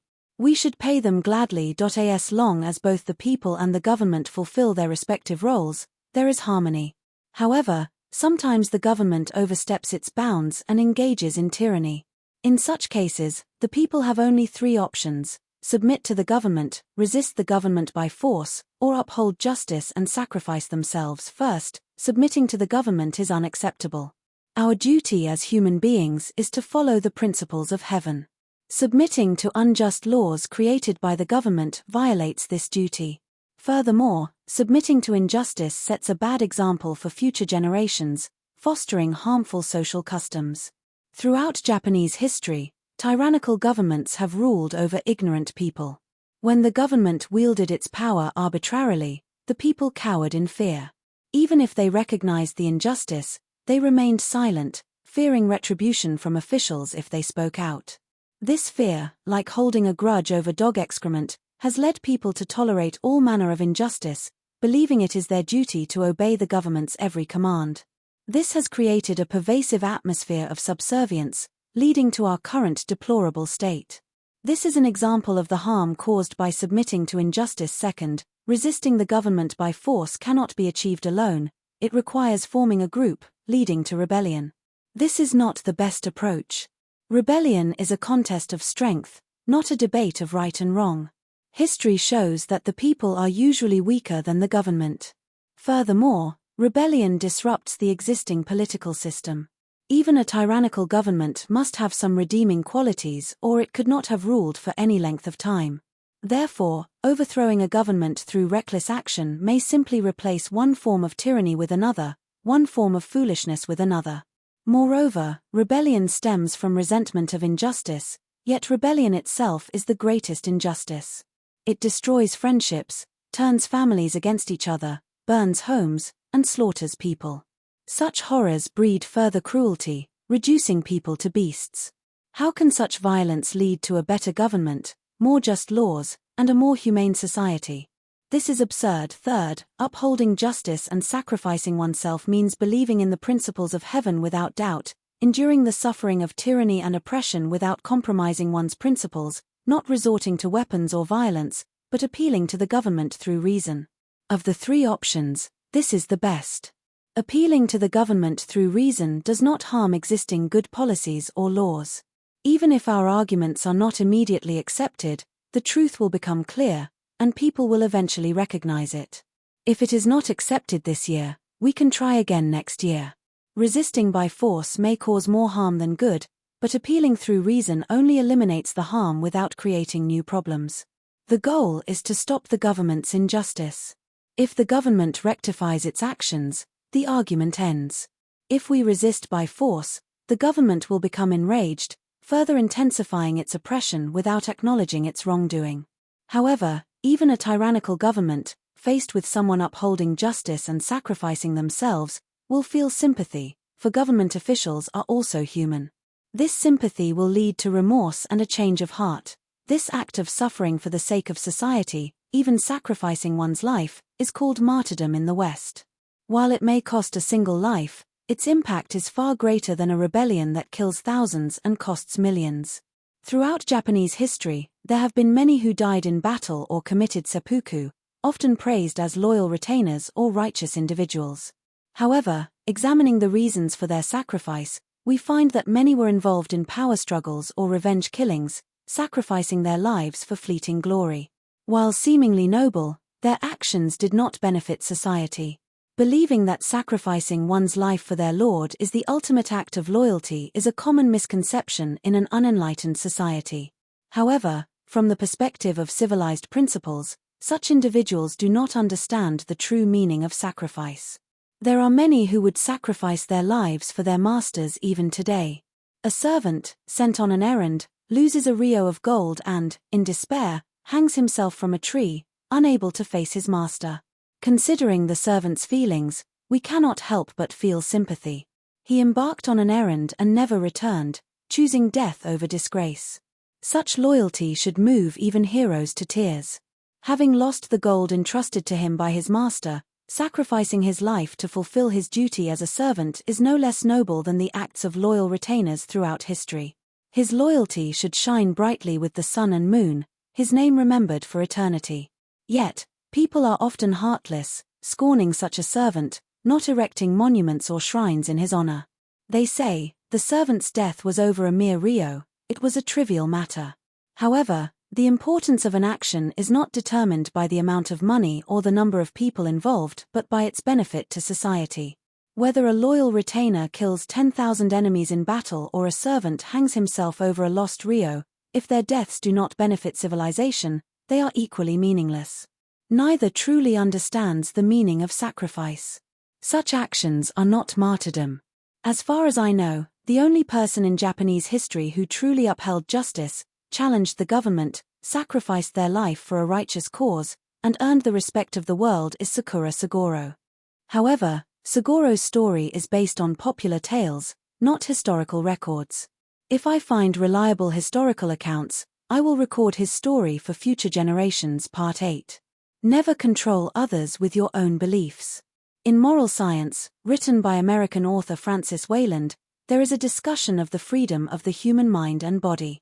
The main idea is that each individual is a complete and independent entity, separate from others, responsible for controlling their own body, using their own mind, governing themselves, and fulfilling their duties. Therefore, first, each person has a body. The body interacts with the external world, obtaining what it needs. For example, we plant seeds to grow rice and harvest cotton to make clothes. Second, each person has intellect. Intellect allows us to understand the principles of things and achieve our goals. For example, we devise methods of fertilization to grow rice and invent looms to weave cotton. These are the workings of intellect. Third, each person has desires. Desires motivate the mind and body. Fulfilling these desires brings happiness. For example, everyone enjoys fine clothes and good food. However, these do not appear naturally. They require human effort. Therefore, human effort is largely driven by desire. Without desire, there is no effort, and without effort, there is no happiness. Zen monks, lacking both effort and happiness, are hardly human. Fourth, each person has a conscience. Conscience controls desires, guiding them in the right direction and setting limits. For example, desires are limitless. It's hard to know when we have enough fine clothes or good food. If we abandon our work and pursue only our desires, we inevitably harm others for our own benefit. This is not how humans should behave. Conscience separates desire from reason, guiding us towards what is right. Fifth, each person has will. Will allows us to set our intentions. Nothing in this world happens by chance. Good and bad deeds are all driven by intention. These 5 elements are essential to human nature. We use them freely to achieve personal independence. When we speak of independence, it may sound like we are referring to eccentric hermits who avoid social interaction, but this is not the case. As social beings, we have friends, and our friends also seek our company. Social interaction is reciprocal. The key is to use these 5 powers within the limits set by heaven, not exceeding our bounds. These bounds are defined by not hindering the actions of others while exercising our own powers. By living within these bounds, we avoid reproach from others and punishment from heaven. These are our human rights. Therefore, as long as we do not infringe upon the rights of others, we are free to use our bodies as we please. We can go where we want, stay where we want, work or play, pursue any occupation, study diligently day and night, or even do nothing and sleep all day if we choose. Since these actions do not concern others, they have no right to interfere. Now, suppose someone argues the opposite, saying, regardless of right or wrong, people must obey the will of others. Expressing one's own opinions is wrong. Is this argument reasonable? If so, it should apply universally. Let's consider an example. Since the emperor is superior to the shogun, he should be able to control the shogun's every action, telling him to stop or go, sleep or wake, eat or drink, according to his whim. The shogun, in turn, would control the feudal lords, the lords would control their chief retainers, the retainers would control their stewards, the stewards would control the samurai would control the foot soldiers, and the foot soldiers would control the farmers. However, the farmers, having no one below them to control, would be in a predicament. Since this argument is based on universal principles, it must apply equally to everyone. The farmers, being human just like the emperor, would have no qualms about controlling the emperor's every action, telling him to stop his procession, return to the capital, eat simple food instead of lavish meals, all according to the farmer's whim. In this scenario, everyone in Japan would have the power to control others but not themselves. Our minds and bodies would be separate, our bodies merely vessels for the souls of others. A teetotaler's body would house the soul of a drunkard, a child's body the soul of an old man, Confucius's body the soul of a thief, Buddha's body the soul of a hunter. The teetotaler would drink sake and revel in it, while the drunkard's soul would be content with sugar water. The old man would climb trees and play, while the child would walk with a cane and offer assistance. Confucius would lead his disciples in robbery, and Buddha would carry a gun and hunt animals. How strange, how wonderful, how inconceivable, is this the natural order of things? Is this civilized enlightenment? Even a 3-year-old child could answer this. For centuries, Confucian and Japanese scholars have debated the hierarchy of social status, ultimately seeking to impose their will upon others. They have taught and preached, shed tears and admonished, and finally, in these latter days, their efforts have borne fruit, creating a society where the strong dominate the weak. These scholars must be pleased, and the ancient gods and sages must be content in their graves. Let me offer a few examples of the consequences of their teachings. I have already discussed the government's oppression of the people in previous parts, so I will omit it here. Let's consider the relationship between men and women. All who are born into this world, both men and women, are human. Both are essential to society. We cannot survive a single day without either. Their functions are similar, the only difference being that men are stronger than women. A man can easily overpower a woman in a fight. This is the inherent difference between men and women. In society, those who steal or humiliate others by force are considered criminals and are punished. However, within the home, such humiliation is commonplace and goes unpunished. Why? The Honor Daigaku, Greater Learning for Women, states, women have 3 obediences. As a child, she must obey her parents. As a wife, she must obey her husband. As a widow, she must obey her son. Obeying parents as a child is reasonable, but what does it mean for a wife to obey her husband? We need not ask how. According to the Honor Daigaku, even if a husband drinks, frequents prostitutes, insults his wife, and scolds his children, indulging in all manner of debauchery, the wife must obey him, treating this reprobate like a god, speaking to him with a gentle demeanor and pleasant words. The text does not mention what happens next. Therefore, the teaching suggests that once a woman marries a man, no matter how shameful his behavior, she must obey him, feigning a cheerful demeanor and only offering gentle advice. Whether the husband heeds this advice is up to him. The wife has no recourse but to accept this as fate. Buddhist scriptures speak of women burdened with heavy karma. Indeed, considering their situation, women seem to be born criminals. On the other hand, the Honor Daigaku severely criticizes women, listing 7 grounds for divorce, including licentiousness. This is convenient for men. It is a biased teaching. Ultimately, this teaching establishes a hierarchy between men and women based on physical strength. While this discusses unfaithful husbands and wives, there is also the matter of concubines. Men and women are born in roughly equal numbers. Western studies suggest that slightly more men are born than women, a ratio of 22 men to 20 women. Therefore, having multiple wives clearly violates the natural order. It is no different from the behavior of beasts. Those who share the same father and mother are called siblings, and the place where parents and siblings live together is called a home. However, in a polygamous household, siblings share a father but have different mothers. The father stands alone, while the mothers form a group. Can this be called a human home? It does not fulfill the meaning of the word home. Even if the house is grand and luxurious, it is not a human home but a barn for livestock. There has never been a case where multiple wives and concubines lived together in harmony. Even concubines are human. To treat them like animals for the sake of momentary pleasure, disrupting family harmony, harming children's education, and leaving a legacy of misfortune is a crime. Some argue, having multiple concubines is not harmful if managed properly. This is often said by the men involved. If that is true, then why not allow a woman to have multiple husbands, calling them male concubines, giving them a secondary status within the family? If such an arrangement can maintain family harmony and not violate social principles, I will gladly retract my arguments. Men should reflect on this. Others argue, the purpose of having concubines is to ensure descendants. Mencius taught that there are 3 forms of unfilial conduct, the greatest of which is having no heir. I respond that even Mencius and Confucius should not be exempt from criticism for violating the natural order. They are wrong. How can it be considered unfilial to marry and not have children? This is a flimsy excuse. Any reasonable person would question Mencius's claim. Unfilial conduct means acting against reason and causing unhappiness to one's parents. While elderly parents naturally wish for grandchildren, not having them is not a misfortune.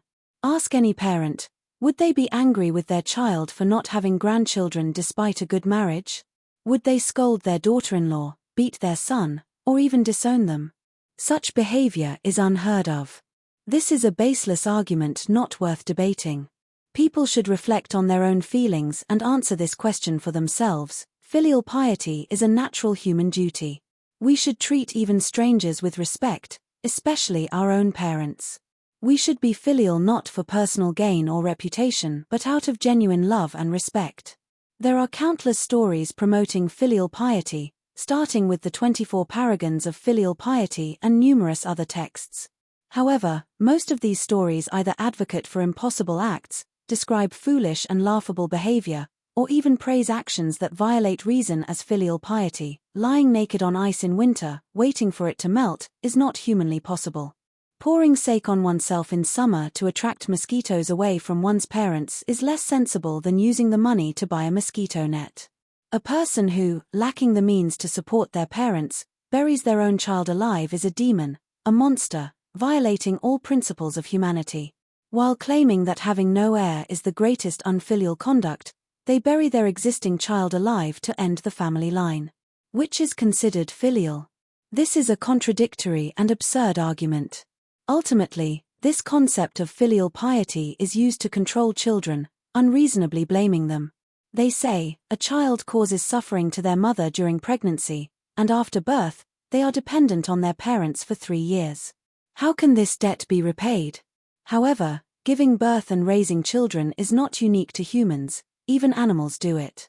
The difference between human parents and animals is that humans educate their children, teaching them how to live in society, yet, many parents, despite having children, do not know how to educate them. They set a bad example with their debauchery, ruining their families, squandering their wealth, and falling into poverty. When their strength fails and their fortune is gone, their debauchery turns to stubborn foolishness, and they blame their children for lack of filial piety. What hypocrisy! What shamelessness! How can they justify such behavior? A father covets his child's wealth, a mother-in-law torments her daughter-in-law, parents control their children and their spouses, parents' unreasonable demands are accepted as absolute truth, children's complaints are dismissed, and the daughter-in-law suffers like a soul in hell, without any freedom. If she complies with her in-laws' every whim, she is considered filial. Even those who recognize the injustice often side with the unreasonable parents, blaming the daughter-in-law, or, offering worldly advice, tell her to deceive her parents. Can this be called family harmony? I have always said, a mother-in-law's example is found in her time as a daughter-in-law. If a mother-in-law wishes to torment her daughter-in-law, she should remember her own experience as a daughter-in-law. These are the harmful consequences of the hierarchy of social status, illustrated by the examples of husband and wife, parent and child. This harmful influence is widespread, permeating all aspects of human interaction. I will offer further examples in the next part, Part 9. 2 Aspects of Learning, a letter to old friends in Nekatsu. The workings of the human mind and body can be divided into 2 aspects. The first is individual action, and the second is social interaction. First, using our minds and bodies to achieve comfort in food, clothing, and shelter is individual action. All things in the universe are beneficial to humanity. A single seed produces hundreds of grains, trees in the deep mountains grow without cultivation, wind powers our mills, the sea facilitates transportation, we mine coal from the mountains, draw water from rivers and seas, light fires to generate steam that propels ships and vehicles. The wonders of nature are countless. We merely borrow these wonders, slightly modifying them for our benefit. Therefore, obtaining food, clothing, and shelter is not difficult. It is not something to boast about. We are merely picking up what nature has already provided, adding a little human effort to what nature has already 99% prepared. Therefore, providing for oneself is not difficult, nor is it something to be proud of. While earning a living independently is an important matter, and the ancient teaching earn your bread by the sweat of your brow is valid, simply achieving this is not enough to fulfill our duty as human beings. This teaching merely prevents us from being inferior to animals. Observe that all animals, birds, fish, and insects obtain their own food. Not only do they satisfy their immediate needs, but ants even plan for the future, digging nests and storing food for winter. However, some people are content with achieving no more than ants. Let me offer an example. A man, as he grows older, becomes a craftsman, a merchant, or a government official, finally becoming self-sufficient, no longer a burden to his family and friends. He earns a decent living, treats others fairly, builds a modest home, and finds a young wife. He lives frugally, has many children but spends little on their education, always keeps a small reserve for emergencies, and plans for a long and stable life, focused solely on maintaining his household. He considers himself independent and successful, and others may praise him as a self-reliant individual, but this is a grave mistake. He is merely a disciple of the ant, his life's achievements no greater than an ant's. While he may have worked hard to earn a living and build his home, fulfilling the ancient teaching, he has not achieved his full potential as a human being. If obtaining food, clothing, and shelter is our only goal, then human life is merely a cycle of birth and death, our state at death no different from our state at birth. If this continues for generations, even after centuries, a village remains unchanged, with no public works, no ships or bridges built, everything left to nature, leaving no trace of human progress.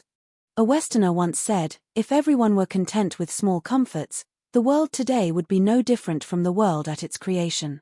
This is true. There are two kinds of contentment, and we must not confuse them. Obtaining one thing and desiring another, always feeling dissatisfied despite having enough, never being content, is called greed or ambition.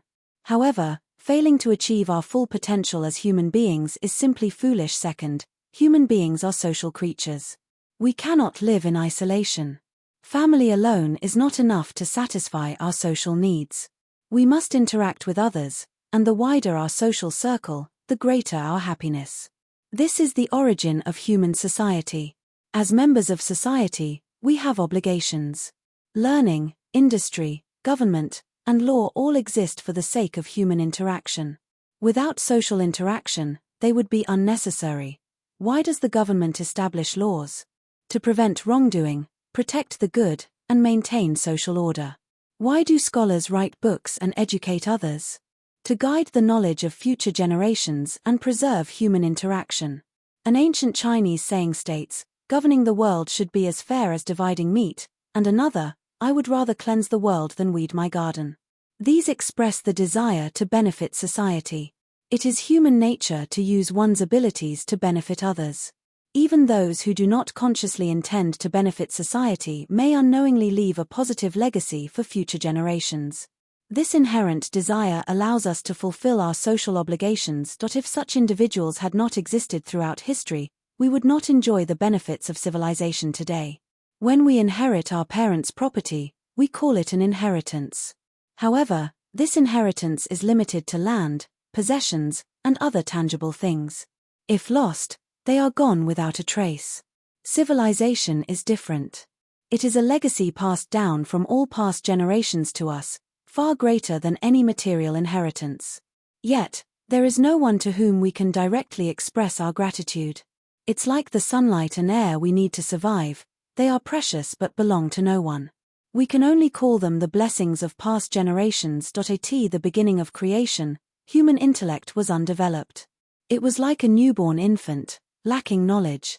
For example, to grind wheat into flour, we likely used 2 stones to crush it. Later, someone invented the millstone, shaping 2 stones into flat, circular discs, drilling a hole in the center of one, inserting a wooden or metal axle, placing this stone on the bottom, placing the other stone on top, fitting the axle into the hole of the top stone, placing wheat between the stones, and rotating the top stone to grind the wheat. Initially, millstones were rotated by hand, but later, they were powered by water wheels, windmills, and eventually steam engines, gradually improving efficiency. This is how the world progresses. What was convenient yesterday is cumbersome today. Last year's innovation is this year's commonplace. In the rapidly advancing Western nations, with the advent of the telegraph, steam power, and countless other inventions, everything is constantly improving. Not only are tangible inventions improving, But human intellect is also expanding, widening our social circles, fostering greater understanding and harmony. International law discourages war, economic principles transform government and commerce, educational systems, writing styles, government deliberations, and parliamentary debates are all constantly improving, striving for perfection. If we compare Western civilization at the turn of the 17th century to the turn of the 19th century, we are astonished by the rapid progress. It is hard to believe it is the same civilization. However, tracing the source of this progress, we find that it is all due to the legacy of past generations, the gift of those who came before us. The beginnings of Japanese civilization came from Korea and China. Since then, through our own efforts, we have achieved our current state. Western learning in Japan can be traced back to the Horiki era, see Rangaku Koto Hajime. Recently, with the opening of the country, Western ideas have spread, Western learning is being taught, Western books are being translated, and people are changing their perspectives. This has led to government reforms, the abolition of feudal domains, and the current movement towards further progress. This, too, is due to the legacy of past generations as discussed above. Since ancient times, there have been many who have dedicated their lives to the betterment of society. These individuals were not content with mere material comfort. They valued their social obligations and had lofty aspirations. Scholars today, inheriting this legacy, are at the forefront of progress. There are no limits to their potential. Decades from now, future generations will look up to us as we look up to those who came before us. Our duty is to leave our mark on this world, a legacy for future generations. This is a heavy responsibility. We cannot be content with simply reading a few textbooks, becoming merchants or craftsmen, minor officials earning a meager salary, barely providing for our families. This is merely avoiding harm to others, not actively benefiting them. Furthermore, success depends on timing. Even the most capable individuals cannot achieve their full potential without the right opportunity. History provides many examples. Even in my hometown, there were talented individuals whose potential was never realized. Judging them by today's standards, their actions may seem misguided, but this was a product of their time, not a reflection of their character. They possessed the spirit of progress but lacked the opportunity to apply it. They lived and died without making a significant contribution to society. This is regrettable. The situation today is different. As mentioned earlier, the spread of Western ideas led to the overthrow of the old government and the abolition of feudal domains. This was not merely a political upheaval but a transformation of public sentiment driven by the power of civilization. A single war cannot achieve such a profound change. Therefore, this was not merely a consequence of war but a shift in public opinion driven by civilization. While the war ended 7 years ago, the shift in public opinion continues. What is stagnant cannot be guided. To promote learning and guide public sentiment towards higher ideals, now is the opportune time. The scholars of today are the ones who must seize this opportunity. Scholars must study diligently for the benefit of society. Part 10. Continuation of the previous part. A letter to old friends in Nakatsu. Use code with caution. In the previous part, I discussed two aspects of learning, arguing that we cannot be content with merely providing for ourselves and our families. Human nature demands something more. We must participate in society and contribute to its betterment. Our aspirations in learning must be lofty.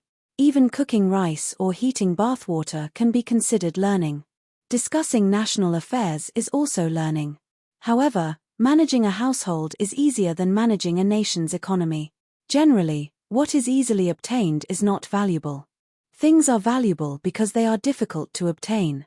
I believe that some scholars today have fallen into the trap of abandoning what is difficult and pursuing what is easy.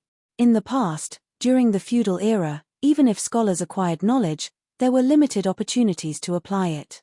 Since they had no outlet for their learning, they continued to study, their scholarship becoming impractical, but their knowledge far surpassing that of today's scholars.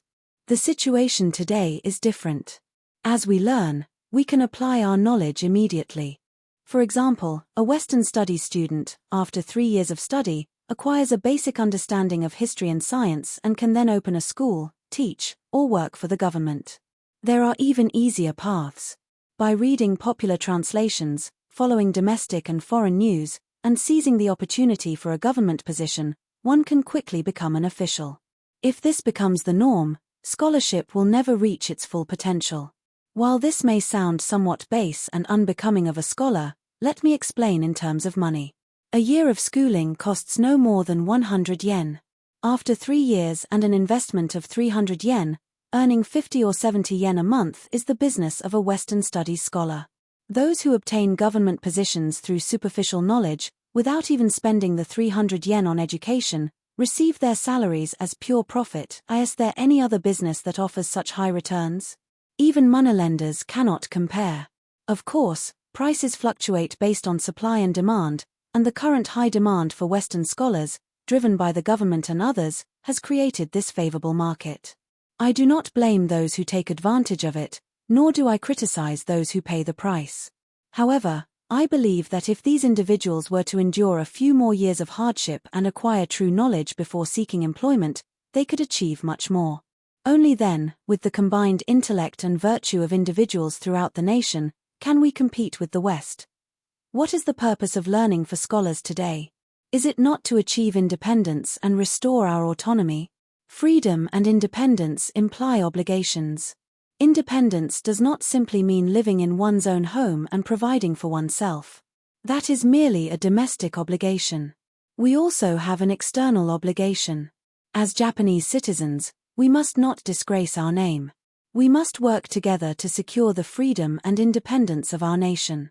This is our duty. Those who merely provide for themselves and their families are independent householders, not independent Japanese citizens. Observe the current state of affairs. While we speak of civilization, we have yet to achieve its true form. The outward appearance may be there, but the inner spirit is lacking. Can our current army and navy compete with the Western powers? Certainly not. Can our current level of knowledge enlighten the West? Certainly not. We must learn from them and fear falling behind. We have students studying abroad, foreign instructors in our country, and foreigners employed in government offices, schools, and throughout the nation. Even private companies and schools often rely on foreigners, paying them exorbitant salaries.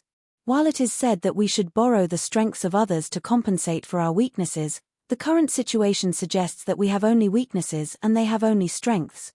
Having emerged from centuries of national seclusion and suddenly encountering civilized nations, our situation is like fire meeting water. To achieve balance, we must temporarily employ foreigners and purchase their goods to address our immediate needs and quell the initial turmoil. This is unavoidable. However, relying on others is not a long-term solution. It is merely a temporary measure, a self-consoling delusion. When will this temporary period end? How can we achieve self-sufficiency? This is a difficult question. The only solution is to wait for our scholars to mature and become capable of fulfilling our needs. This is the duty of scholars, and it is an urgent one. The foreigners employed in Japan today are merely temporary substitutes for our undeveloped scholars. The foreign goods we import are merely temporary substitutes for our underdeveloped industries. The money we spend on these people and goods is a drain on our national wealth, a consequence of our intellectual inferiority. This is a loss for our nation, a shame for our scholars. However, we must have hope for the future. Without hope, there is no motivation. We endure present hardship for the promise of future happiness, present suffering for the promise of future joy. In the past, everything was constrained by outdated customs, leaving no room for ambition. But now, these restrictions have been lifted, opening up a new world of possibilities for scholars. They can become farmers, merchants, scholars, officials, writers, journalists, lawyers, artists, industrialists, parliamentarians. Anything is possible. Moreover, in pursuing these endeavors, they are not competing with their fellow countrymen but with foreigners. Success in this intellectual competition elevates our nation, while failure lowers it. Our aspirations are great, our goals clear. While there are priorities in national development, we must begin researching essential areas immediately, each according to their strengths. Those who understand their duty cannot remain passive observers. Scholars must study diligently. Therefore, today's scholars cannot be content with basic education. Their aspirations must be lofty, reaching for the pinnacle of knowledge. They must be independent and self-reliant, cultivating the strength to support this nation, even alone if necessary, and dedicating themselves to its betterment. I do not approve of Confucian scholars who are skilled in governing others but not themselves. This is why, from the first part of this book, I have advocated for equality, arguing that everyone must take responsibility for themselves and be self-sufficient. However, self-sufficiency is not the ultimate goal of learning. Consider a prodigal son, addicted to vices and debauchery. How do we reform him? We must first stop his drinking and gambling before assigning him a suitable occupation. As long as he indulges in vices, we cannot discuss his future. However, simply abstaining from vices does not make one virtuous. It merely means they are not harming others, they are still useless burdens. Only when they abstain from vices, find a suitable occupation, support themselves, and contribute to their family can they be considered responsible individuals.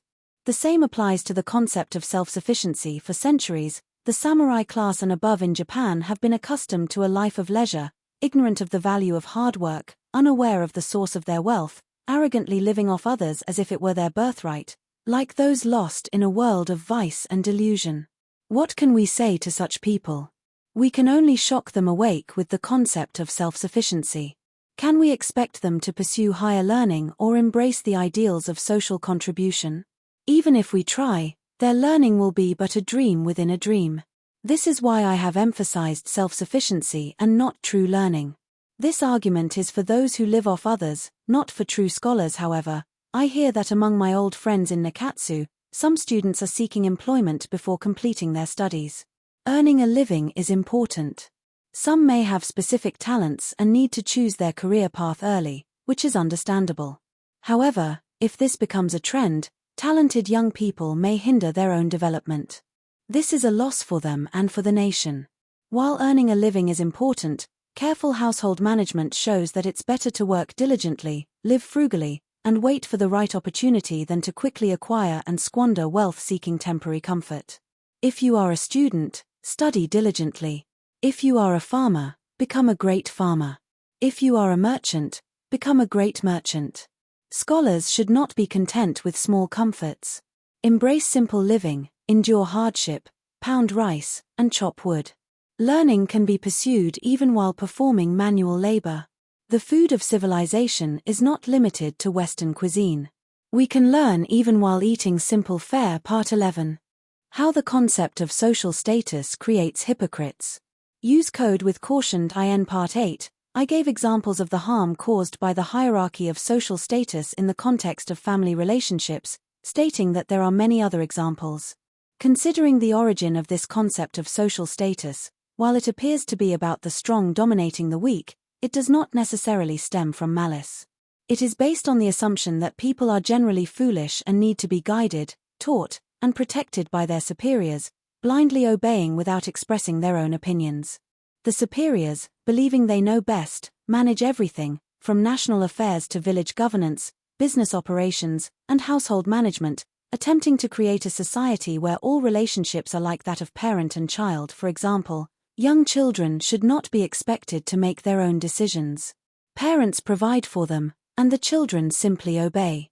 They have warm clothes in winter, food when they are hungry, everything provided as if by magic, without any worries. Parents love their children dearly, teaching, guiding, praising, and scolding them out of love. Parent and child are united, and their relationship is a source of great joy. This is the parent-child relationship, and in this context, the hierarchy of status is natural and harmless. Those who advocate for social status seek to apply this parent-child dynamic to all human relationships. While seemingly a clever idea, it has a serious flaw. The parent-child relationship works only between knowledgeable parents and their young children. It cannot be applied to other children, and even with one's own children, it must be modified as they grow older, let alone between adults. It is a desirable ideal but impractical in reality. Human societies, whether nations, villages, governments, or companies, are comprised of adults interacting with each other. Applying the parent-child dynamic to these interactions is problematic. However, even if impractical, Imagining such a society as ideal is human nature. This is the origin of the concept of social status and the practice of authoritarianism. Therefore, the concept of social status does not stem from malice but from a well-intentioned but misguided ideal that in Asian countries, rulers are often called the parents of the people, and the people are called subjects or children. Governing is referred to as shepherding the people. In China, local officials are sometimes called shepherds of a province. The word shepherd implies treating the people like livestock. This is a disrespectful practice. While treating people like children or livestock, as mentioned earlier, may stem from a well-intentioned desire to emulate the parent-child relationship, it assumes that the ruler is wise and virtuous, assisted by capable and righteous officials, acting selflessly and impartially, pure as water, straight as an arrow, extending their own virtues to others, ruling with compassion, providing rice during famines, money after fires, ensuring the people's comfort, their virtue spreading like a gentle breeze, the people obeying like swaying grass, soft as cotton, unthinking as rocks, ruler and ruled united in peaceful harmony. This is a utopian fantasy. However, in reality, the government and the people are not related by blood, they are strangers. Interactions between strangers should not be based on sentiment but on rules and agreements, carefully observed and enforced, ensuring fairness and harmony. This is the purpose of national law. While we may envision wise rulers, virtuous officials, and obedient citizens, what school produces such flawless individuals? What education creates such ideal citizens? The Chinese have been pondering this since the Zhou dynasty, yet they have never achieved this ideal and have ultimately been dominated by foreigners. Yet, some, like those taking ineffective medicine repeatedly, persist in this misguided approach, implementing benevolent policies, these not quite divine rulers imposing their supposed benevolence upon the people, turning benevolence into a nuisance, benevolent policies into oppressive laws, and still expecting peaceful harmony. If they want to sing of peace, let them sing alone, no one will join them. Their vision is impractical, a laughable delusion. This practice is not limited to government, it is also found in businesses, schools, shrines, and temples. Let me offer an example. In a shop, the owner is the most knowledgeable, handling the accounts himself, assisted by clerks and assistants, each with their assigned duties. However, the clerks and assistants do not understand the overall business operations, simply following the owner's often chaotic instructions. Their salaries and tasks are determined by the owner's whim. They cannot assess the business's performance from the accounts but merely observe the owner's mood, interpreting a smile as a sign of success and a frown as a sign of failure. They have no real responsibilities, their only concern is manipulating the accounts they manage, engaging in petty embezzlement. Even the owner's sharp eyes cannot detect this, and he considers his assistant Chusuke a model of loyalty. Then, one day, Chusuke either runs away or dies suddenly, and upon examining the accounts, the owner discovers a gaping hole, lamenting the untrustworthiness of people. However, this is not a matter of personal character but a consequence of authoritarianism. The owner and Chusuke are unrelated adults. Treating Chusuke like a child, without clear agreements or responsibilities, is the owner's fault. This emphasis on social status and the resulting authoritarianism breeds deception and dishonesty. Those who engage in this behavior are hypocrites.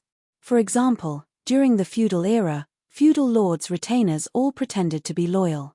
They meticulously observed the hierarchy of social status, arguing over the proper etiquette for crossing thresholds, abstaining from meat during memorial services for their deceased lords, wearing formal attire for the birth of the young lord, attending New Year's celebrations and temple visits without fail.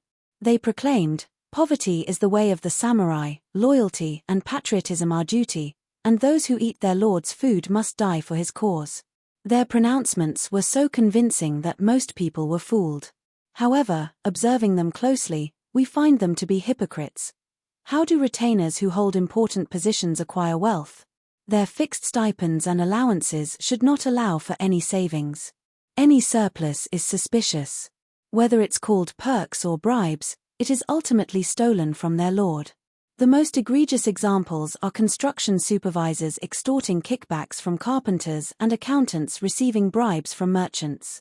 This was standard practice in the 300 feudal domains. These supposedly loyal retainers, ready to die for their lords, cheat them at every opportunity. They are gilded hypocrites. Occasionally, there may be an honest official who refuses bribes, praised as an unprecedentedly virtuous man. However, such a person is merely not stealing money. Honesty should not be something to be praised, it should be the norm. Such individuals stand out only because they are surrounded by hypocrites. Ultimately, the prevalence of hypocrites can be traced back to the delusion of past generations, assuming that people are inherently good and easy to control. This delusion leads to authoritarian oppression, ultimately resulting in being bitten by the hand that feeds. The most unreliable thing in this world is the concept of social status. The greatest source of harm is authoritarian oppression. This is a serious problem, some argue. While there are countless examples of dishonesty, not everyone is like that. Japan is a nation of righteousness, with a long history of loyal retainers sacrificing their lives for their lords. I respond, while there have been loyal retainers, they are few and far between. The Genroku era was a time of great loyalty. During that time, in the Ako domain of 70,000 koku, there were 47 loyal retainers. Assuming a population of 70,000 in the domain, among 7 million people, there should have been 4,700 loyal retainers. However, times have changed, and people's sense of loyalty has diminished. If we reduce the number of loyal retainers by 30% from the Genroku era, among 30 million people, there would be only 14,100 loyal retainers. Is this enough to protect Japan? Even a 3-year-old can do the math. Based on the above argument, the concept of social status is utterly bankrupt. However, let me add one more point. Social status is a superficial title. Since it is a superficial title, all distinctions of high and low are meaningless. However, if we replace this superficial title with actual responsibilities, fulfilling our duties, then social status becomes irrelevant. The government is the nation's accounting department, responsible for governing the people. The people are the nation's financiers, responsible for providing for its needs. Civil officials are responsible for enacting laws. Military officials are responsible for fighting. Scholars, merchants, and everyone else have their respective roles. However, if those with half-baked understanding, hearing that social status is meaningless, abandon their responsibilities, citizens break the law, the government interferes with private enterprise, soldiers debate politics and start wars, civil officials yield to military officials, this would lead to national chaos, a lawless society driven by a misunderstanding of freedom and independence. Social status and responsibility are different concepts, despite their superficial similarity. Scholars must not confuse them. Part 12. The importance of public speaking. Use code with caution. Public speaking, or speech in English, is the act of addressing a group of people, expressing one's thoughts and conveying them to others. This practice has not existed in Japan. Temple sermons are perhaps the closest equivalent. In Western countries, public speaking is widespread, from government assemblies and academic conferences to business meetings and community gatherings, even at weddings, funerals, business openings, and other events. Whenever a group of people gathers, there are speeches, expressing the purpose of the gathering, sharing personal opinions, or even improvising remarks to engage the audience. The importance of public speaking is self-evident. For example, even if we establish a parliament, it is useless without public speaking. When we express our thoughts through speech, regardless of the importance of the subject matter, the act of speaking itself brings the subject to life. Even seemingly trivial matters, when expressed through speech, can become more easily understood and impactful. Famous poems and songs are an example. When translated into plain language, they lose their charm. However, when expressed in their original form, with their unique structure and rhythm, they possess a certain charm that moves people's hearts. Therefore, the effectiveness of communication depends largely on the method used. Learning is not limited to reading. This is already well understood, so I will not elaborate here. The essence of learning lies in its application. Learning without application is no different from ignorance. There is a story of a Confucian scholar who, after years of study in Edo, copied hundreds of volumes of commentaries by various scholars, diligently studying day and night. Finally, having completed his studies, he returned home, carrying his copies in a chest on a ship. Unfortunately, The ship was wrecked off the coast of Inshu Nada. While the scholar survived, his learning was lost to the sea, leaving him as ignorant as before. Today's Western scholars face a similar risk. Observing students reading and discussing texts in urban schools, we may call them scholars. However, if we were to suddenly take away their textbooks and send them to the countryside, they might tell their friends and family, "I left my learning in Tokyo." Therefore, the true purpose of learning is not simply reading but cultivating the mind. Applying this cultivated mind to practical matters requires various skills. Observation is carefully examining things. Reasoning is deducing the principles of things and forming one's own conclusions. These alone are not enough. We must also read, write, converse with others, and speak publicly. Only then can we be considered true learners. Observation, reasoning, and reading gather knowledge. Conversation exchanges knowledge. Writing and public speaking disseminate knowledge. While some of these skills can be practiced individually, conversation and public speaking require interaction with others. This is why public speaking is so important. The greatest concern regarding the Japanese people today is their limited perspective. It is the duty of scholars to guide them towards broader horizons. Therefore, scholars must diligently employ all available methods. The importance of conversation and public speaking in learning is clear, yet few practice them. This is due to the laziness of scholars. Human endeavors have both internal and external aspects, and we must cultivate both. Many scholars today focus only on the internal, neglecting the external. This is a mistake.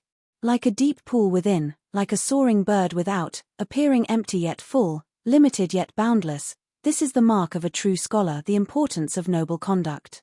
Use code with caution. I end the previous section. I stated that the greatest concern regarding Japan today is the limited perspective of its people.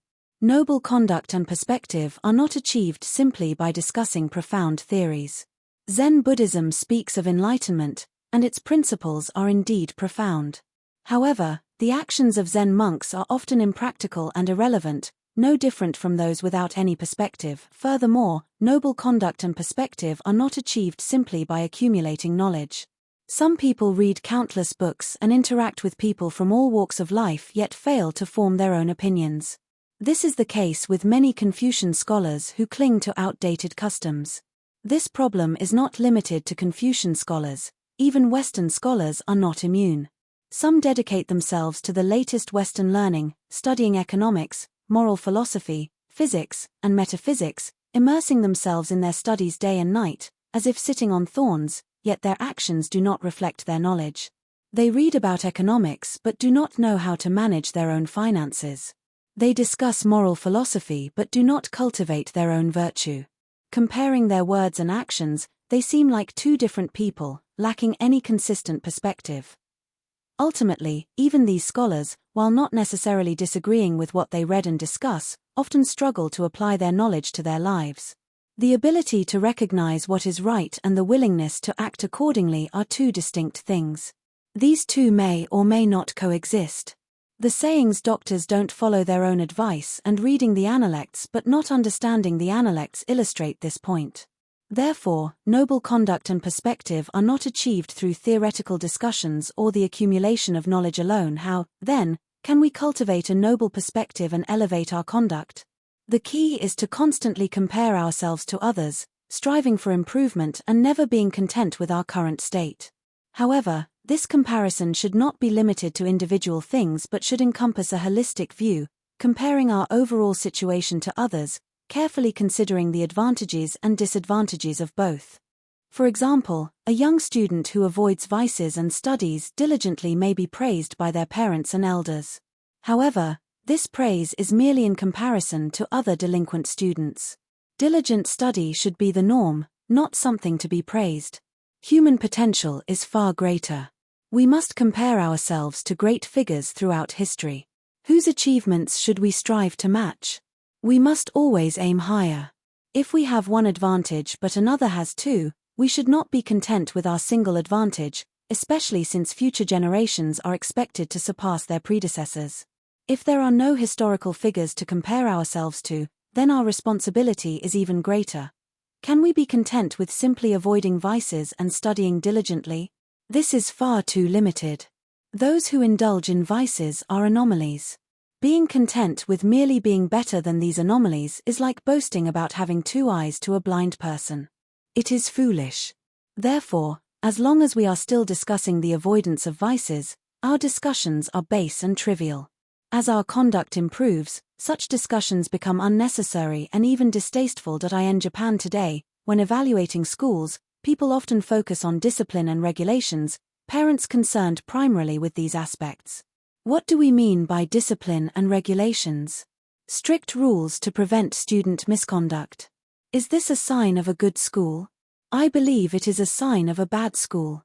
In Western countries, while their customs may not always be admirable, schools are not judged solely on discipline.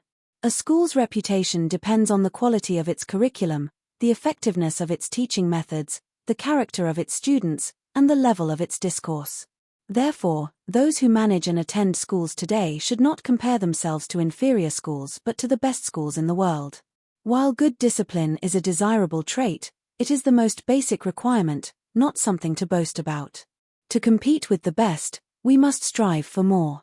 As long as we are still discussing discipline as a primary concern, even if it is effective, we should not be content. The same applies to national affairs. Suppose we have a government comprised of wise and virtuous officials who care for the people's well-being, implementing appropriate policies, rewarding the good and punishing the bad, ensuring peace and prosperity. This seems admirable. However, these rewards and punishments, this peace and prosperity, are all internal matters, determined by a few individuals. Their merit is only in comparison to previous governments or other tyrannical governments. If we compare our nation as a whole to other civilized nations, considering all aspects, carefully analyzing the gains and losses of both over decades, and evaluating the actual outcomes, we may find that what we consider achievements are not worth boasting about. For example, India has a long history, its civilization flourishing thousands of years before the Common Era. Its philosophical and scientific achievements may even rival those of the West today.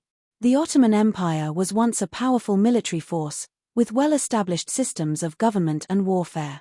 Its rulers were wise, its officials righteous, its population large, its soldiers courageous. It was a nation renowned for both learning and military might. However, observing these two nations today, India has become a British colony, its people enslaved by the British government, their primary occupation producing opium to poison the Chinese, benefiting only British merchants. The Ottoman Empire, while nominally independent, its commerce controlled by the British and French, its economy declining under the guise of free trade, its people lacking industry and innovation, either farming the land or idly wasting their days, relying on imports from Britain and France, its government unable to manage its economy, its once courageous soldiers rendered ineffective by poverty. Why did India's learning and the Ottoman Empire's military might fail to benefit their civilizations? Because their people's perspectives were limited to their own countries. They were content with their current state, comparing themselves to others based on isolated aspects, fooled by superficial similarities, their discussions and factions limited by their narrow perspectives, concerned only with internal power struggles while their nations were being lost to foreign commercial interests. Western merchants dominate Asia. This is a serious threat. If we fear this formidable enemy and admire their civilization, we must carefully compare ourselves to them and strive for improvement. Part 13. The harm of resentment. Use code with caution. Among human vices, none is more harmful to society than resentment. Greed, extravagance, and slander are all serious vices, but upon closer examination, they are not inherently evil. Whether they are considered vices depends on the context, the degree, and the target. For example, greed is the insatiable desire for money. However, the desire for money is human nature, and satisfying this desire is not inherently wrong. It becomes a vice only when we obtain money unjustly, when our desire becomes excessive and unreasonable, when our pursuit of wealth leads us astray. Therefore, we should not judge the desire for money itself as a vice. There is a fine line between virtue and vice.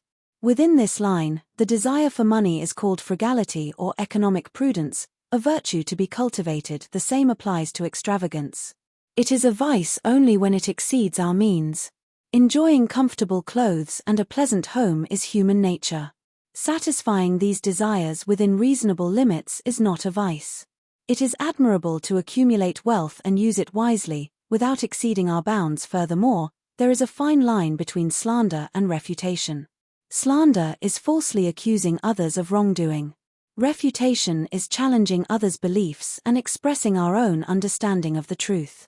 As long as there is no universally accepted standard of truth, it is impossible to definitively determine what is right and wrong. While public opinion may serve as a temporary standard, determining public opinion is not easy. Therefore, we should not immediately condemn those who criticize others as slanderers. To distinguish between slander and refutation, we must first establish a universal standard of truth. Similarly, pride and courage, rudeness and frankness, ignorance and practicality, fickleness and intelligence are all relative. Whether they are considered virtues or vices depends on the context, the degree, and the target. Only resentment is inherently evil, regardless of the context, degree, or target. Resentment is a passive emotion, not actively seeking gain, but feeling dissatisfied due to external circumstances, blaming others for our own shortcomings, seeking to improve our situation not by improving ourselves but by harming others, lowering their status to achieve equality. This is what is meant by wishing ill upon others. Therefore, satisfying resentment only diminishes overall happiness without any benefit. Some argue, deception and dishonesty are also inherently evil and no less harmful than resentment. I respond that while deception and dishonesty are indeed serious vices, they are not necessarily the cause of resentment but often its consequence. Resentment is like the mother of all vices, giving rise to suspicion, jealousy, fear, cowardice, gossip, secret plots, conspiracies, factions, assassinations, uprisings, and rebellions, all of which harm the nation without any benefit. It is using public resources for private gain. Resentment is harmful to society. Its root cause is oppression, not in the sense of poverty or hardship, but in the sense of restricting freedom of speech and action, hindering natural human development. If poverty and hardship were the source of resentment, then all the poor would be resentful, the wealthy would be targets of resentment, and society could not function. However, this is not the case. Even the poorest and most disadvantaged, if they understand the reasons for their situation and recognize their own role in it, do not resent others. The proof is self-evident. Despite the disparities in wealth and status, society continues to function. Therefore, wealth is not the source of resentment, and poverty is not the source of discontent. Resentment arises not from poverty but from the suppression of natural human development, prevalent in societies where fortune and misfortune are seen as random occurrences. Confucius lamented, "Women and petty people are hard to deal with. Alas, how troublesome." Considering this today, it seems Confucius himself created this problem and then complained about it. Men and women are inherently the same. Are petty people simply commoners? Not all children of commoners are commoners. There is no inherent difference between commoners and nobles at birth. Why, then, are women and commoners so difficult to deal with? Because they are taught subservience, their freedom restricted, their potential stifled.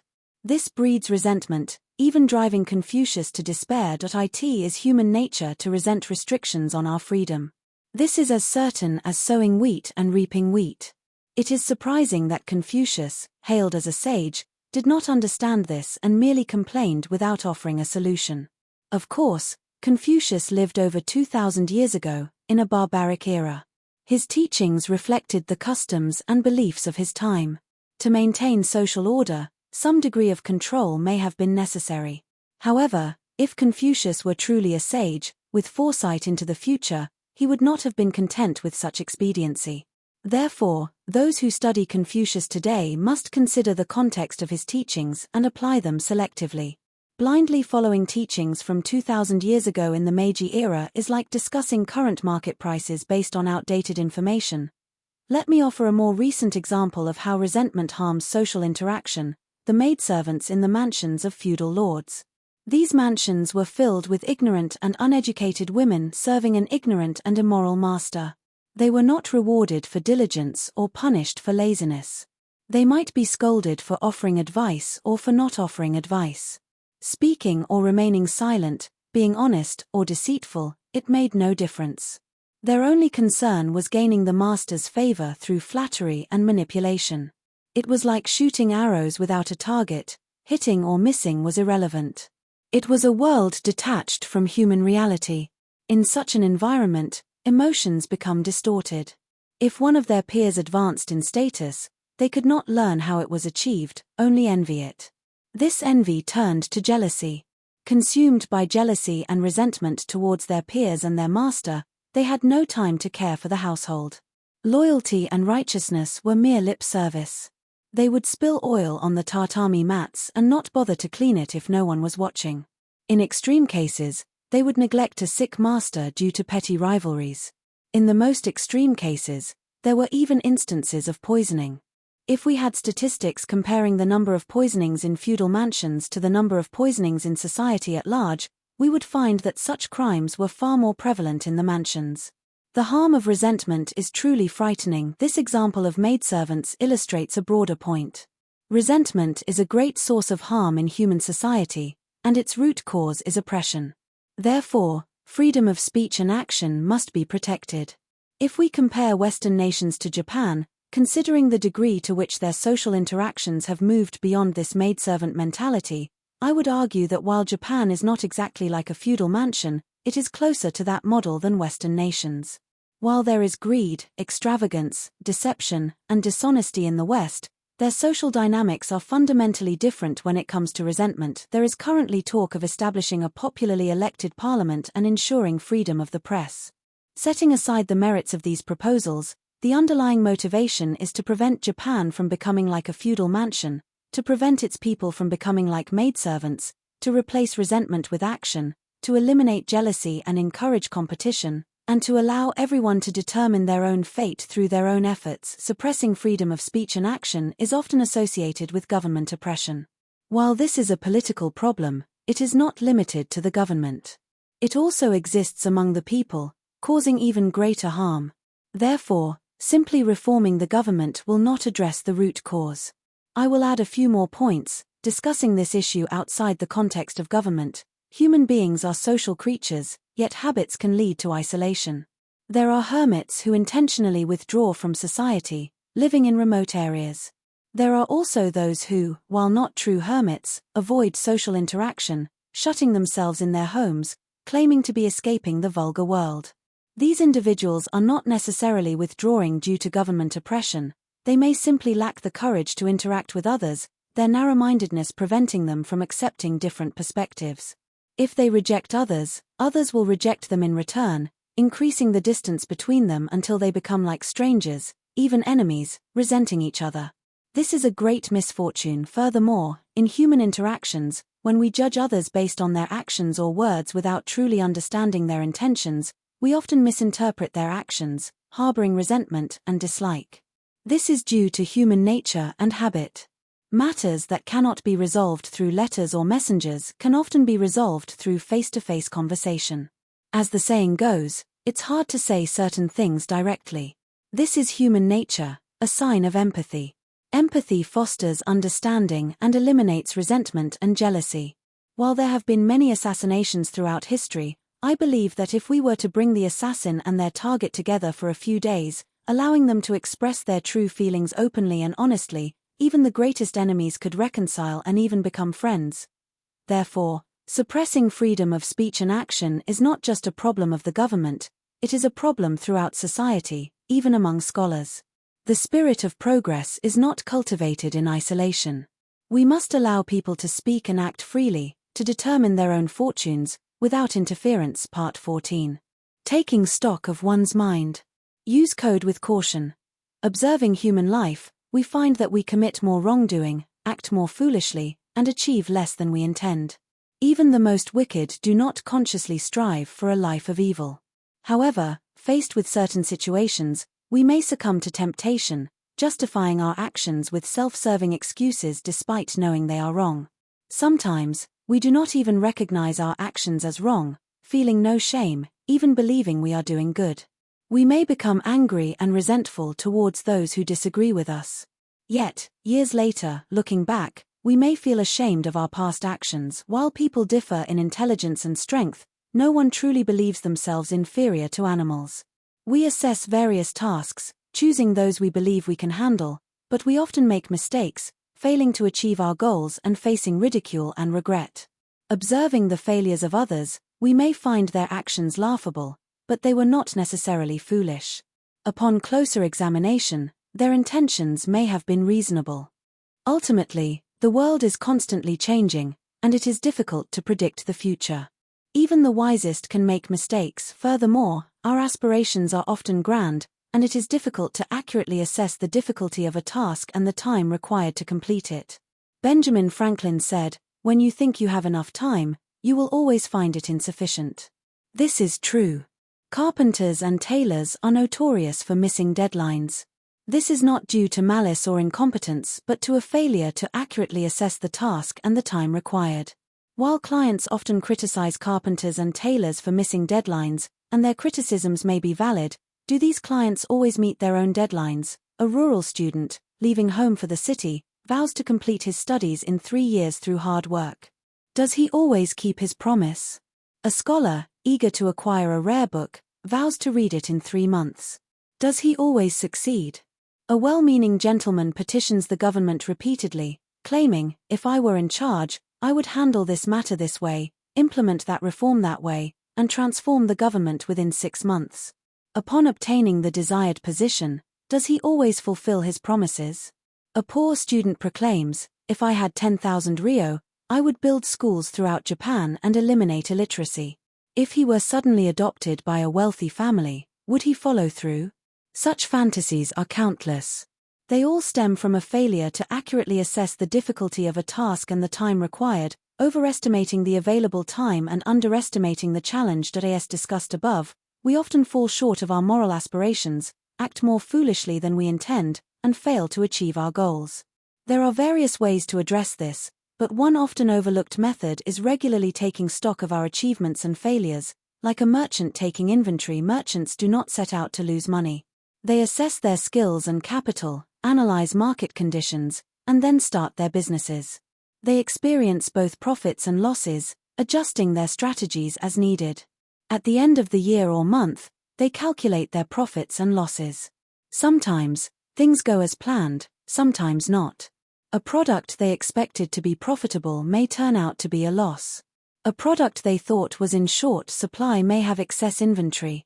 Therefore, accurate bookkeeping and regular inventory checks are essential for business success. The same applies to other human endeavors. The business of life begins around the age of 10, when our minds begin to develop. We must keep accurate records of our intellectual and moral development, striving to minimize losses. We must ask ourselves, what have I lost and gained in the past 10 years? What am I currently doing, and how successful am I? What am I planning for the future? Have I been diligent in managing my inner store, or have I allowed vices and laziness to create holes in my inventory? Can I expect continued success with my current approach? Are there any innovations I should adopt? Taking stock of our minds reveals our shortcomings. For example, those who proudly proclaimed, "Poverty is the way of the samurai, loyalty and patriotism our duty," while squandering the farmer's rice, now face hardship, like those who stocked up on swords while ignoring the arrival of modern firearms, enjoying temporary profits but regretting their outdated inventory. Those who studied only classical Japanese and Chinese texts, ignoring modern Western learning, clinging to outdated beliefs, are like those who, remembering the warm summer days, buy mosquito nets in winter. Young students who seek minor government positions before completing their studies, spending their lives in mediocrity, are like those who pawn half-finished garments. Those who attempt to read advanced texts without even a basic understanding of geography and history, struggling to write even simple letters, picking up one book after another after reading only a few pages, are like those who start businesses without capital, constantly changing their trade. Those who read countless Japanese, Chinese, and Western books yet remain ignorant of national and international affairs, struggling to make a living, are like those who attempt to run a general store without an abacus.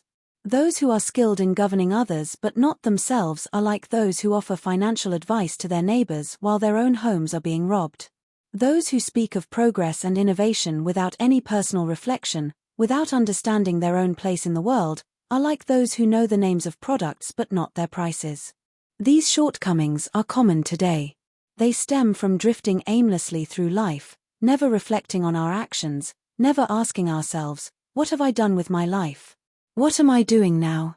What should I do in the future?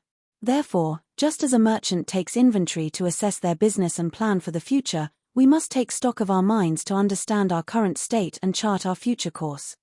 The meaning of seiwazukuri, looking after others. Use code with caution. The word seiwazukuri has two meanings: protection and guidance. Protection means looking after others, safeguarding their interests and reputation, providing them with resources or assistance, preventing them from suffering loss or harm. Guidance means offering advice, pointing out potential problems, and offering sincere counsel, all for their benefit. When we look after others with both protection and guidance, it is truly beneficial and promotes harmony. For example, parents provide for their children, protecting them, and the children obey their parents, accepting their guidance. This creates a harmonious parent-child relationship. The government establishes laws to protect the lives, reputations, and property of its citizens, ensuring public safety. The people obey the government's laws, accepting its guidance. This creates a harmonious relationship between the government and the people. Therefore, protection and guidance must go hand in hand. Where protection extends, guidance must also reach. Where guidance reaches, protection must also be present. If these two are misaligned, problems arise. This is a common occurrence. People often misunderstand the meaning of seiwazukuri, focusing on either protection or guidance, neglecting the other, leading to mistakes. For example, giving money to a prodigal son without addressing his vices and debauchery is offering protection without guidance. The son may study diligently and obey his parents, but if they do not provide for him adequately, leaving him ignorant and impoverished, they are offering guidance without protection. The former is unfilial, and the latter is unkind. Both are wrong. An old saying states, offering too much advice to a friend leads to estrangement. This means that if we offer unsolicited advice to a friend who does not heed our counsel, persisting in our efforts despite their indifference, we may become a nuisance, resented and even ridiculed, ultimately achieving nothing. It is better to maintain a respectful distance. This also illustrates the principle of not offering protection without guidance. There is also the example of an elderly person in the countryside, using their family's genealogy to interfere in the affairs of their relatives, a penniless uncle dictating how his niece should manage her household, criticizing her character and conduct, even attempting to seize her property based on some supposed ancestral will. This is offering excessive guidance without any protection. This is what is meant by meddling. Furthermore, there is the practice of providing charity to the poor without considering their character or the reasons for their poverty. While it is right to help orphans, widows, and the truly destitute, some may use this charity to indulge in vices. Giving rice to someone who then sells it for alcohol is offering protection without guidance. This is what is meant by misplaced charity. Even in Britain, this is a major challenge in social welfare. Applying this principle to national politics, the people pay taxes to support the government, offering protection. However, under authoritarian rule, the government ignores the people's advice and provides no avenue for expressing it. This is offering protection without guidance.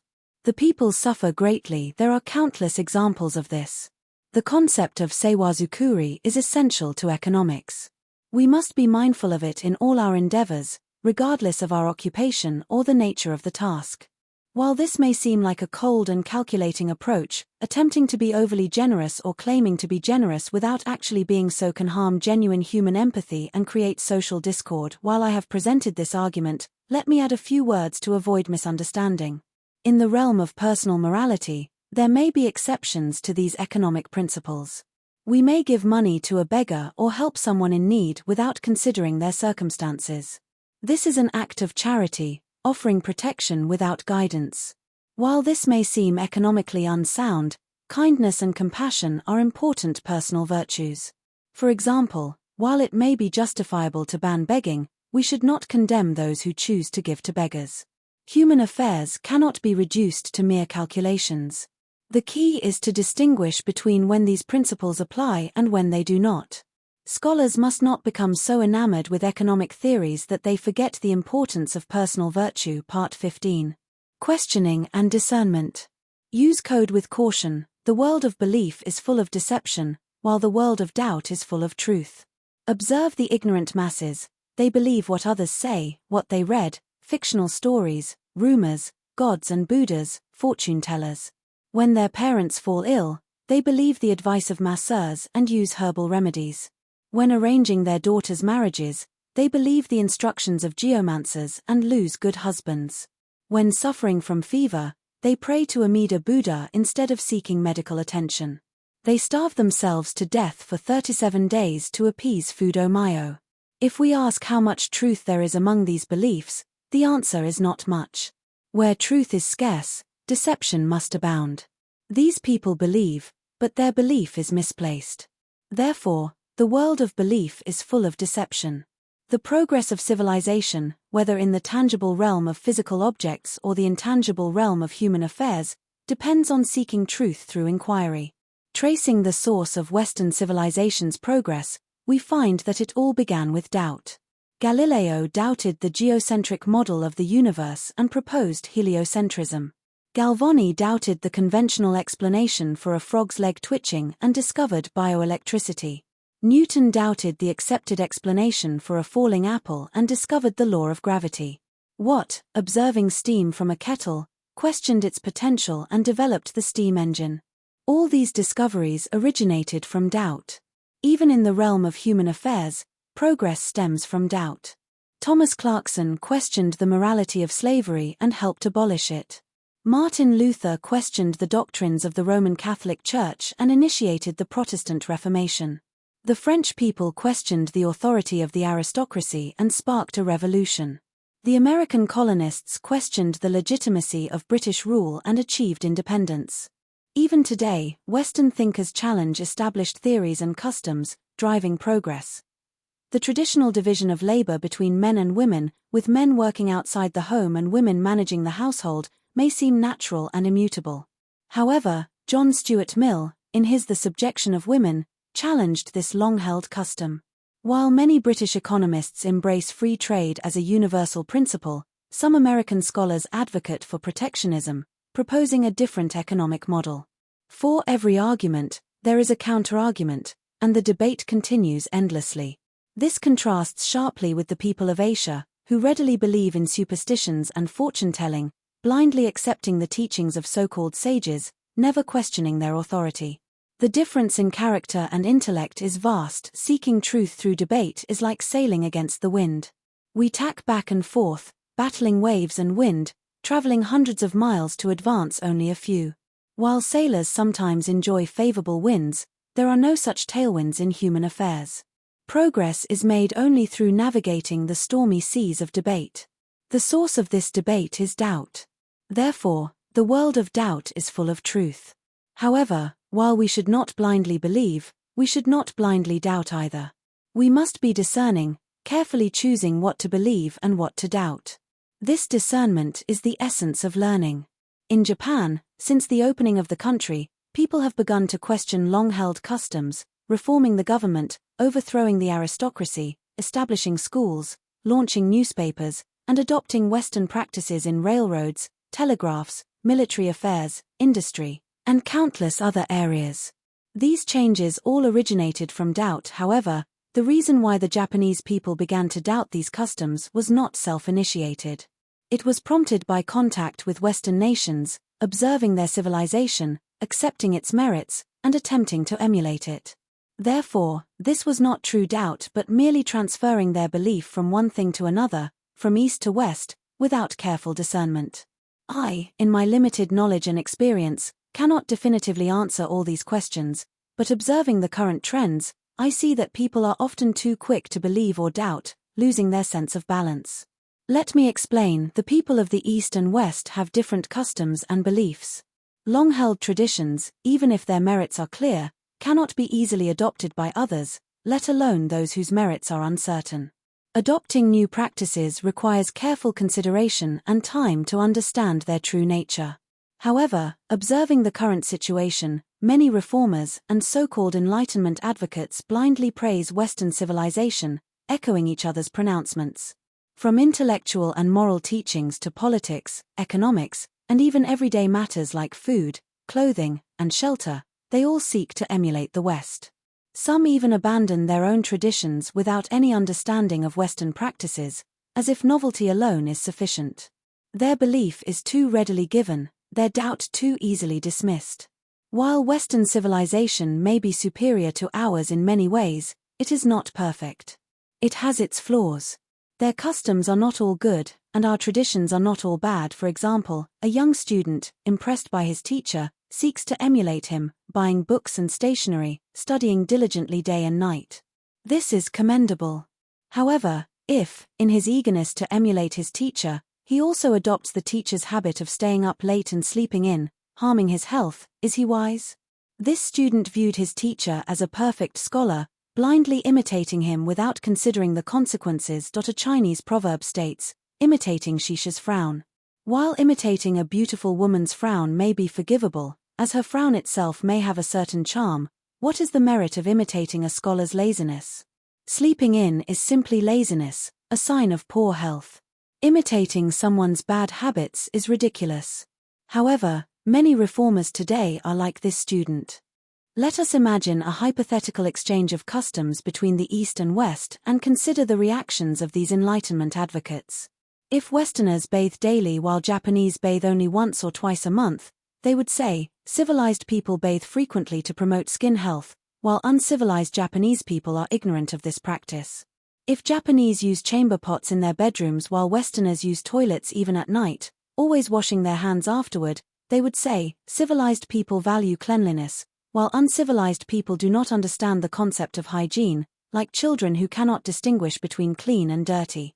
As these people progress towards civilization, they will eventually adopt Western practices. If Westerners use disposable tissues while Japanese use washable cloths, they would say, in countries with limited resources, people unknowingly practice frugality. Japanese people, using cloths instead of tissues, are forced into frugality by their limited resources. If Japanese women wear earrings and tight clothing, they would say, how barbaric. Uncivilized people not only disregard reason and nature but also harm their bodies, weighing down their ears with ornaments and constricting their waists, hindering pregnancy, increasing the risk of childbirth complications, causing misfortune to their families and harming the nation's population growth. If Westerners rarely use locks on their doors, trusting their porters with their luggage, and rarely use formal contracts for construction projects, while Japanese lock every room, every box, and meticulously detail every aspect of construction contracts yet still suffer from theft and breach of contract, they would say, how blessed are those under the teachings of Jesus, how unfortunate are the pagan heathens. Japanese people live as if surrounded by thieves. Their society is far inferior to the honest and free societies of the West. Truly, in civilized nations, one does not even pick up lost items on the road. If Japanese smoke cigarettes while Westerners use pipes, they would say, Japanese people lack technological skills and have not even invented the pipe. If Japanese wear shoes while Westerners wear clogs, they would say, Japanese people do not know how to use their toes. Even miso would be scorned if it were imported. Tofu would gain prestige if it were served on Western tables. Broiled eel and chawanmushi would be praised as the most delicious delicacies in the world. The list goes on. Let us consider a more profound example, religion. Suppose that 400 years ago, Shinran Shonin was born in the West and Martin Luther in Japan. Shinran reformed Western Buddhism and established the Jodo Shinshu sect, while Luther challenged the Roman Catholic Church in Japan and established Protestantism. They would say, the purpose of religion is to save sentient beings, not to kill. Any religion that deviates from this purpose is meaningless. Shinran understood this principle, enduring hardship and dedicating his life to reforming Buddhism in the West, converting a large portion of the population. Despite the widespread adoption of his teachings, his followers never killed or were killed for religious reasons, demonstrating the power of his teachings. In contrast, when Luther challenged the Roman Catholic Church in Japan, its followers did not readily accept his teachings.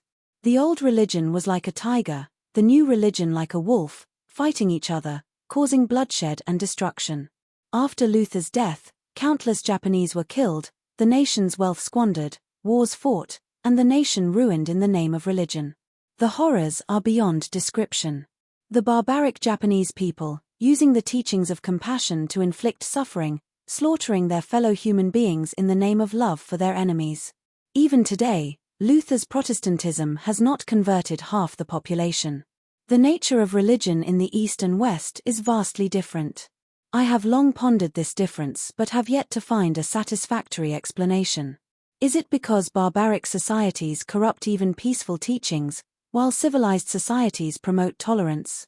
Or is it because Japanese Christianity and Western Buddhism are fundamentally different? Or is it because of a difference in character between Luther and Shinran? I cannot say for sure. We can only wait for a definitive explanation from future scholars. Therefore, the reformers of today, rejecting Japanese traditions and embracing Western practices, are guilty of both blind belief and careless doubt. They are like the student who imitates his teacher's bad habits along with his good ones. Even worse are those who abandon their own traditions before finding anything worthwhile to replace them, leaving their minds empty, losing their sense of purpose, and even, in extreme cases, going insane. This is truly pitiable. Doctors report a recent increase in mental illness and insanity. Western civilization is admirable, and we should learn from it. However, we should not blindly believe everything. While their wealth and power are enviable, we should not emulate their social inequality. While Japanese taxes are high, considering the suffering of the poor in Britain under oppressive landlords, we should be grateful for the situation of our farmers. While the West's respect for women is admirable, we should not emulate the excesses of unruly wives dominating their husbands and disobedient daughters scorning their parents. Therefore, we must question everything, from business practices and government policies to education, literature, and even our methods of learning. Are they truly appropriate? Are there better alternatives? Considering these questions, we are faced with countless doubts, like searching for something in the dark. The ones responsible for navigating this uncertainty are none other than our scholars. Scholars must study diligently. To understand is to learn. By reading extensively, experiencing various things, maintaining an open mind, and seeking truth, our beliefs and doubts will shift. Yesterday's conviction may become today's doubt, and today's doubt may be resolved tomorrow. Scholars must never cease their pursuit of knowledge. Part 16. Practical independence. Use code with caution. The term independence is often used these days, but there are many misunderstandings, so we must clarify its meaning. There are two kinds of independence, material and spiritual. More concretely, there is independence in terms of possessions and independence in terms of the mind.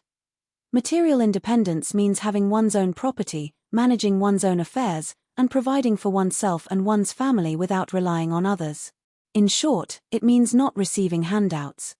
Material independence is tangible and easy to understand, but spiritual independence is more complex and far-reaching, often overlooked or misunderstood. Let me illustrate with a simple example. There is a saying, 1 cup of sake drinks the man, 3 cups of sake drink the man. This means that the desire for alcohol controls the mind, preventing it from achieving independence. Observing people today, we find that it is not just alcohol but countless things that control our minds, hindering our spiritual independence. We buy a new Hari because our old one is out of fashion, a new tobacco pouch because it doesn't match our clothes. Once our wardrobe is complete, our house seems too small, so we build a new one, and once the construction is finished, we must hold a party. Eel rice leads to Western cuisine to a gold watch. One thing leads to another, endlessly escalating. It is as if we have no control over our desires, becoming slaves to material possessions. There are even worse examples. In the previous examples, while we are enslaved by our possessions, they are at least our own. However, some are enslaved by the possessions of others.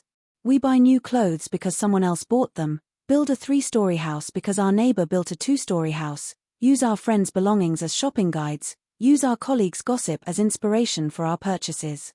We buy a gold ring even though we know it doesn't suit us, simply because it is fashionable. We endure discomfort in tight Western clothes on a hot summer evening, even though we would prefer a comfortable yukata, simply to imitate others. Imitating others is forgivable, but even worse are those who mistake others' imitation for genuine articles. A neighbor's wife wears what appears to be a fine silk kimono with a pure gold hairpin, causing us great envy. We rush to buy the same, only to discover later that it was a cheap cotton kimono with a gilded hairpin. In such cases, our minds are controlled not by our own possessions or even the possessions of others, but by fleeting fantasies. Our lives are governed by these delusions, far removed from true spiritual independence. The distance from true independence is something each of us must measure for ourselves. Consumed by this delusional pursuit of material possessions, we exhaust our time, energy, and resources. Our annual income, our monthly salary, disappears without a trace. If we lose our source of income, we are left with nothing but useless trinkets and extravagant habits. How pathetic! We strive for material independence through hard work, yet in acquiring possessions, we become enslaved by them, losing our spiritual independence. We seek independence yet lose it in the process. I do not advocate for miserliness, but I do believe we should be mindful of how we use our money, controlling it rather than being controlled by it, ensuring that it does not compromise our spiritual independence. The importance of aligning thoughts and actions. Use code with caution. While everyone agrees that our thoughts and actions should align, this remains mostly theoretical, rarely practiced. Thoughts are what we think, what we express through words and writing. If not yet expressed, they are called our intentions or aspirations. Therefore, thoughts are internal, free, and unlimited. Actions are the outward manifestation of our thoughts, how we interact with the external world. Therefore, actions are limited by external circumstances and not entirely free. The ancients distinguished between these two as words and deeds, or intentions and achievements. Today, we speak of thoughts and actions. Words and deeds do not match means that what we say and what we do are different. Achieving much but lacking in ambition means that we should reward actual achievements, not empty intentions. We often dismiss those who talk much but do little, saying, their ideas may be good, but they are ultimately ineffective. These all criticize the discrepancy between thoughts and actions. Therefore, our thoughts and actions must be aligned. For the benefit of beginners, I will use the terms thoughts and actions to explain how they should complement each other and the consequences of their misalignment. First, actions vary in scale and importance. Acting in a play, studying, pulling a rickshaw, operating a steamship, farming, writing. These are all actions, but choosing to be a scholar instead of an actor, studying navigation instead of pulling a rickshaw, writing a book instead of farming, means recognizing the difference in scale and importance, abandoning the trivial for the significant. This is commendable. What allows us to make these distinctions? Our thoughts, our aspirations. Such a person is said to have noble aspirations. Therefore, our thoughts must be noble, for if our thoughts are not noble, our actions cannot be noble. Second, actions, regardless of their difficulty, have varying degrees of usefulness. Mastering games like Go or Shogi is not easy, and the effort required is no less than that required for astronomy, geography, engineering, or mathematics. However, their usefulness is vastly different. Recognizing this difference and choosing what is useful is a sign of clear thinking. Therefore, without clear thinking, our efforts may be wasted. Third, actions require discipline. We must consider the context and timing. For example, while moral teachings are valuable, preaching them during a festive occasion is inappropriate and may even invite ridicule. A student's passionate argument may be interesting, but expressing it in the presence of women and children may be perceived as madness. Recognizing the appropriate context and timing is a sign of clear thinking. Action without wisdom is like a steam engine without fuel or a ship without a rudder. It is not only ineffective but also potentially harmful. Fourth, while the previous points discussed the shortcomings of actions due to flawed thinking, the opposite, having noble aspirations but lacking in action, is also problematic. Those who think big but do little are constantly dissatisfied. They find all available jobs beneath them, yet they lack the ability to achieve their grand ambitions. Instead of blaming themselves, they blame others, claiming that they lack opportunity or that fate is against them, as if there is nothing worthwhile for them to do in this world. They complain, express their discontent, view everyone as an enemy, and see the world as unkind. They are like those who have never lent money yet complain about not being repaid.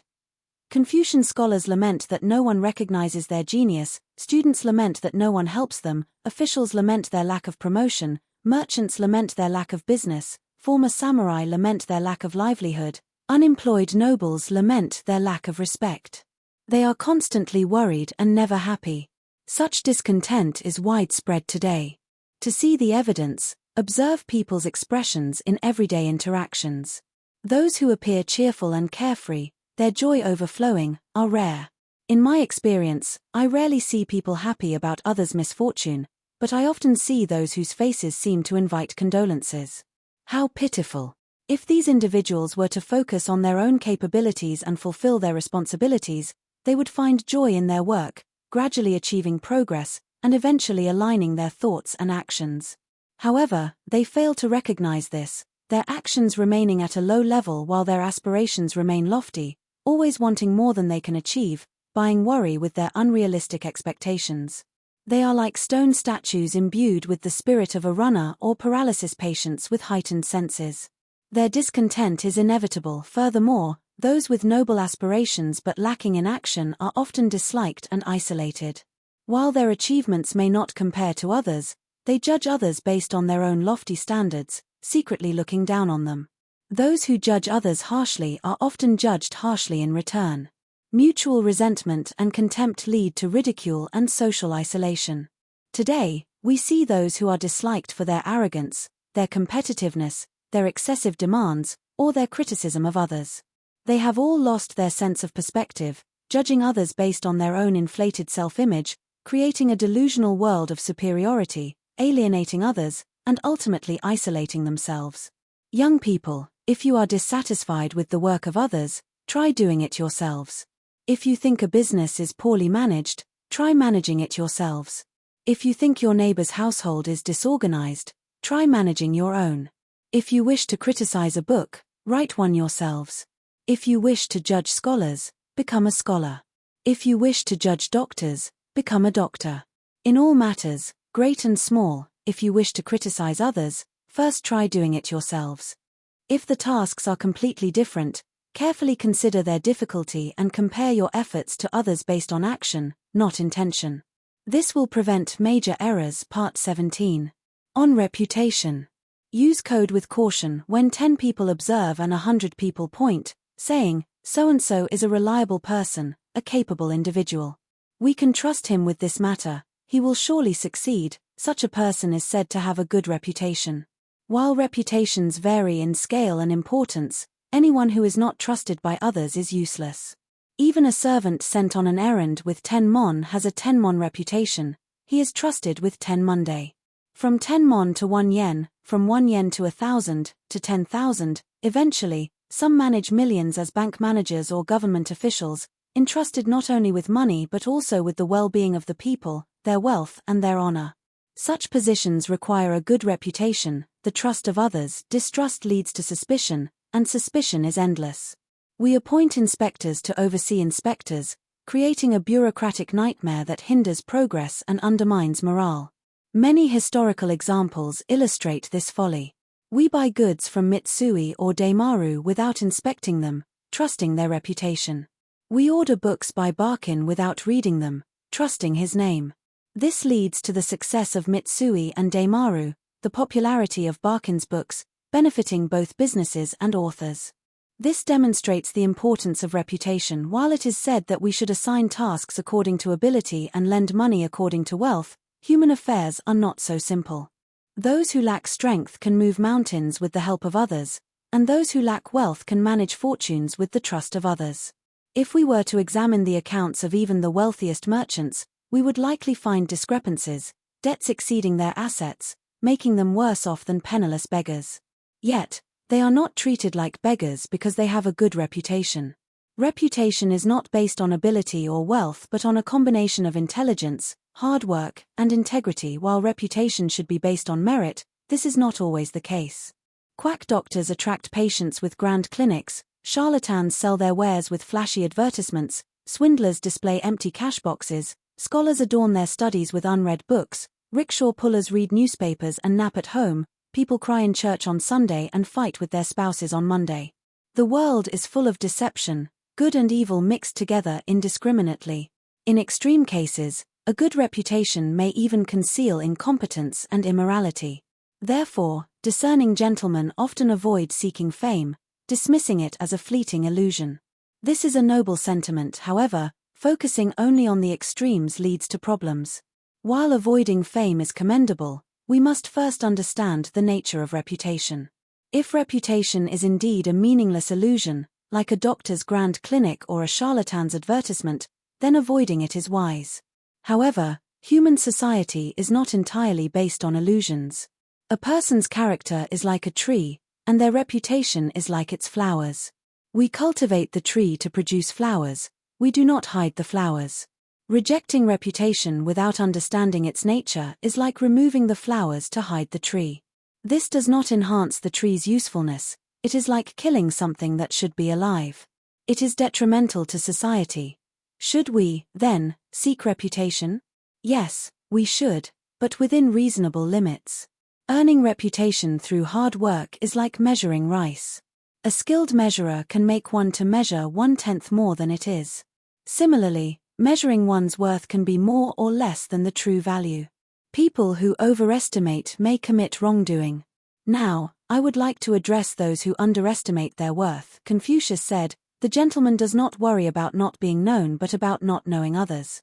This teaching was likely intended to address a specific problem of his time, but later, it was misinterpreted by unambitious scholars as an excuse for social withdrawal, leading to the absurd practice of venerating silent and emotionless individuals as wise men.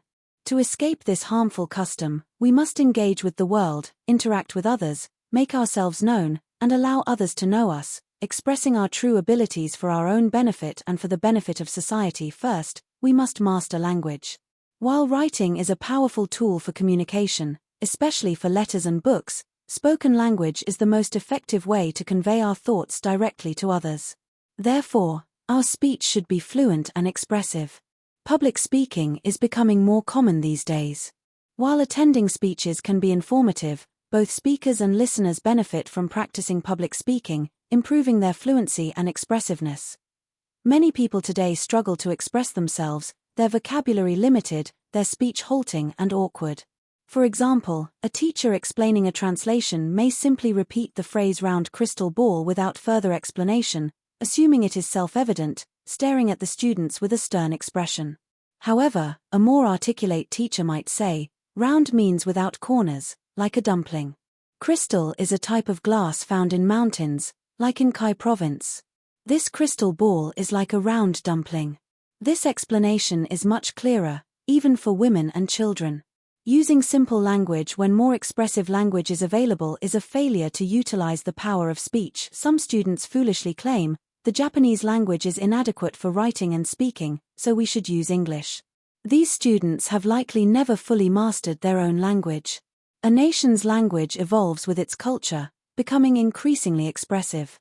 Japanese people should focus on mastering their own language before resorting to foreign languages. Second, our facial expressions and demeanor should be pleasant and approachable. While we should avoid excessive flattery and insincere smiles, we should also avoid appearing sullen and unapproachable, as if we have swallowed a bitter bug or lost a fortune, constantly frowning as if in mourning. A cheerful and pleasant demeanor is a virtue, essential for social interaction. Our expressions are like the entrance to our homes. To welcome guests, we must open the door, keep the entrance clean, and create a welcoming atmosphere. However, some not only neglect to cultivate a pleasant demeanor but also adopt a false air of seriousness, as if hanging a skeleton at the entrance or placing a coffin at the door.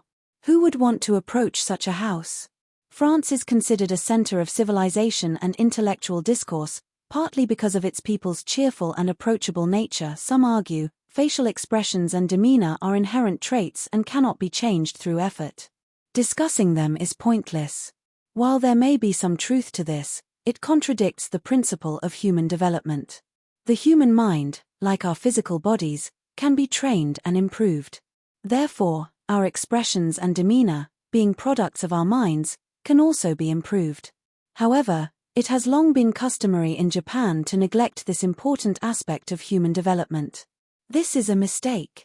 I do not expect people to formally study facial expressions, but I do believe we should be mindful of them, recognizing them as an important aspect of our character.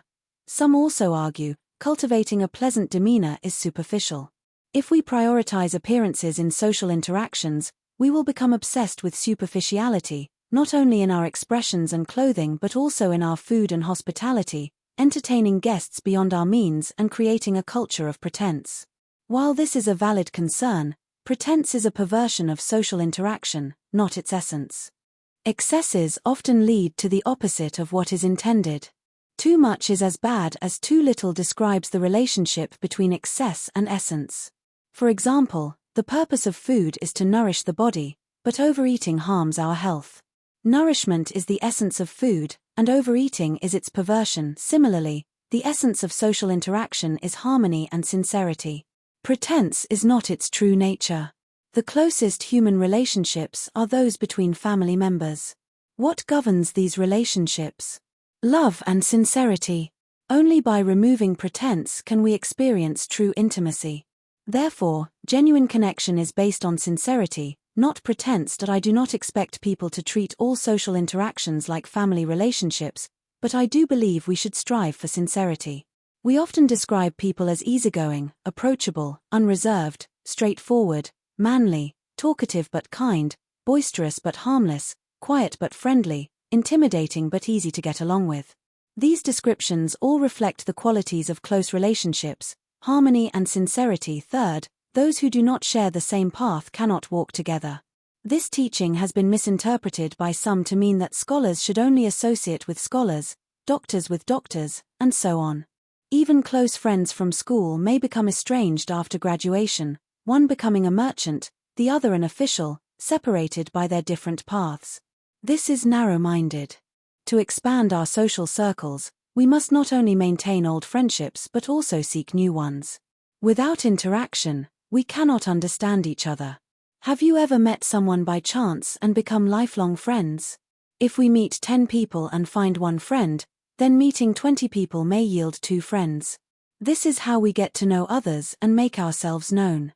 Setting aside reputation, having many friends and acquaintances is a practical advantage. We may meet someone we met briefly at a ferry crossing years ago on a street in Ginza and find it mutually beneficial. A greengrocer we frequent this year may own an inn on the Tokaido Road next year and help us when we are ill. While there are many people in the world, they are not demons or monsters seeking to harm us. We should not be afraid to interact with others openly and honestly. Therefore, the key to expanding our social circles is to cultivate diverse interests and skills, interacting with people from all walks of life. We can connect through learning, business, art, games, or any other shared interest, as long as it is not harmful. Even those without special skills can socialize through shared meals or tea. Those who are physically strong can engage in arm wrestling, pillow fights, or even sumo wrestling as a form of social interaction. While arm wrestling and scholarship may seem unrelated, the world is vast, and human interactions are diverse. We are not like a few fish in a well, limited to our small world. We should not shy away from others.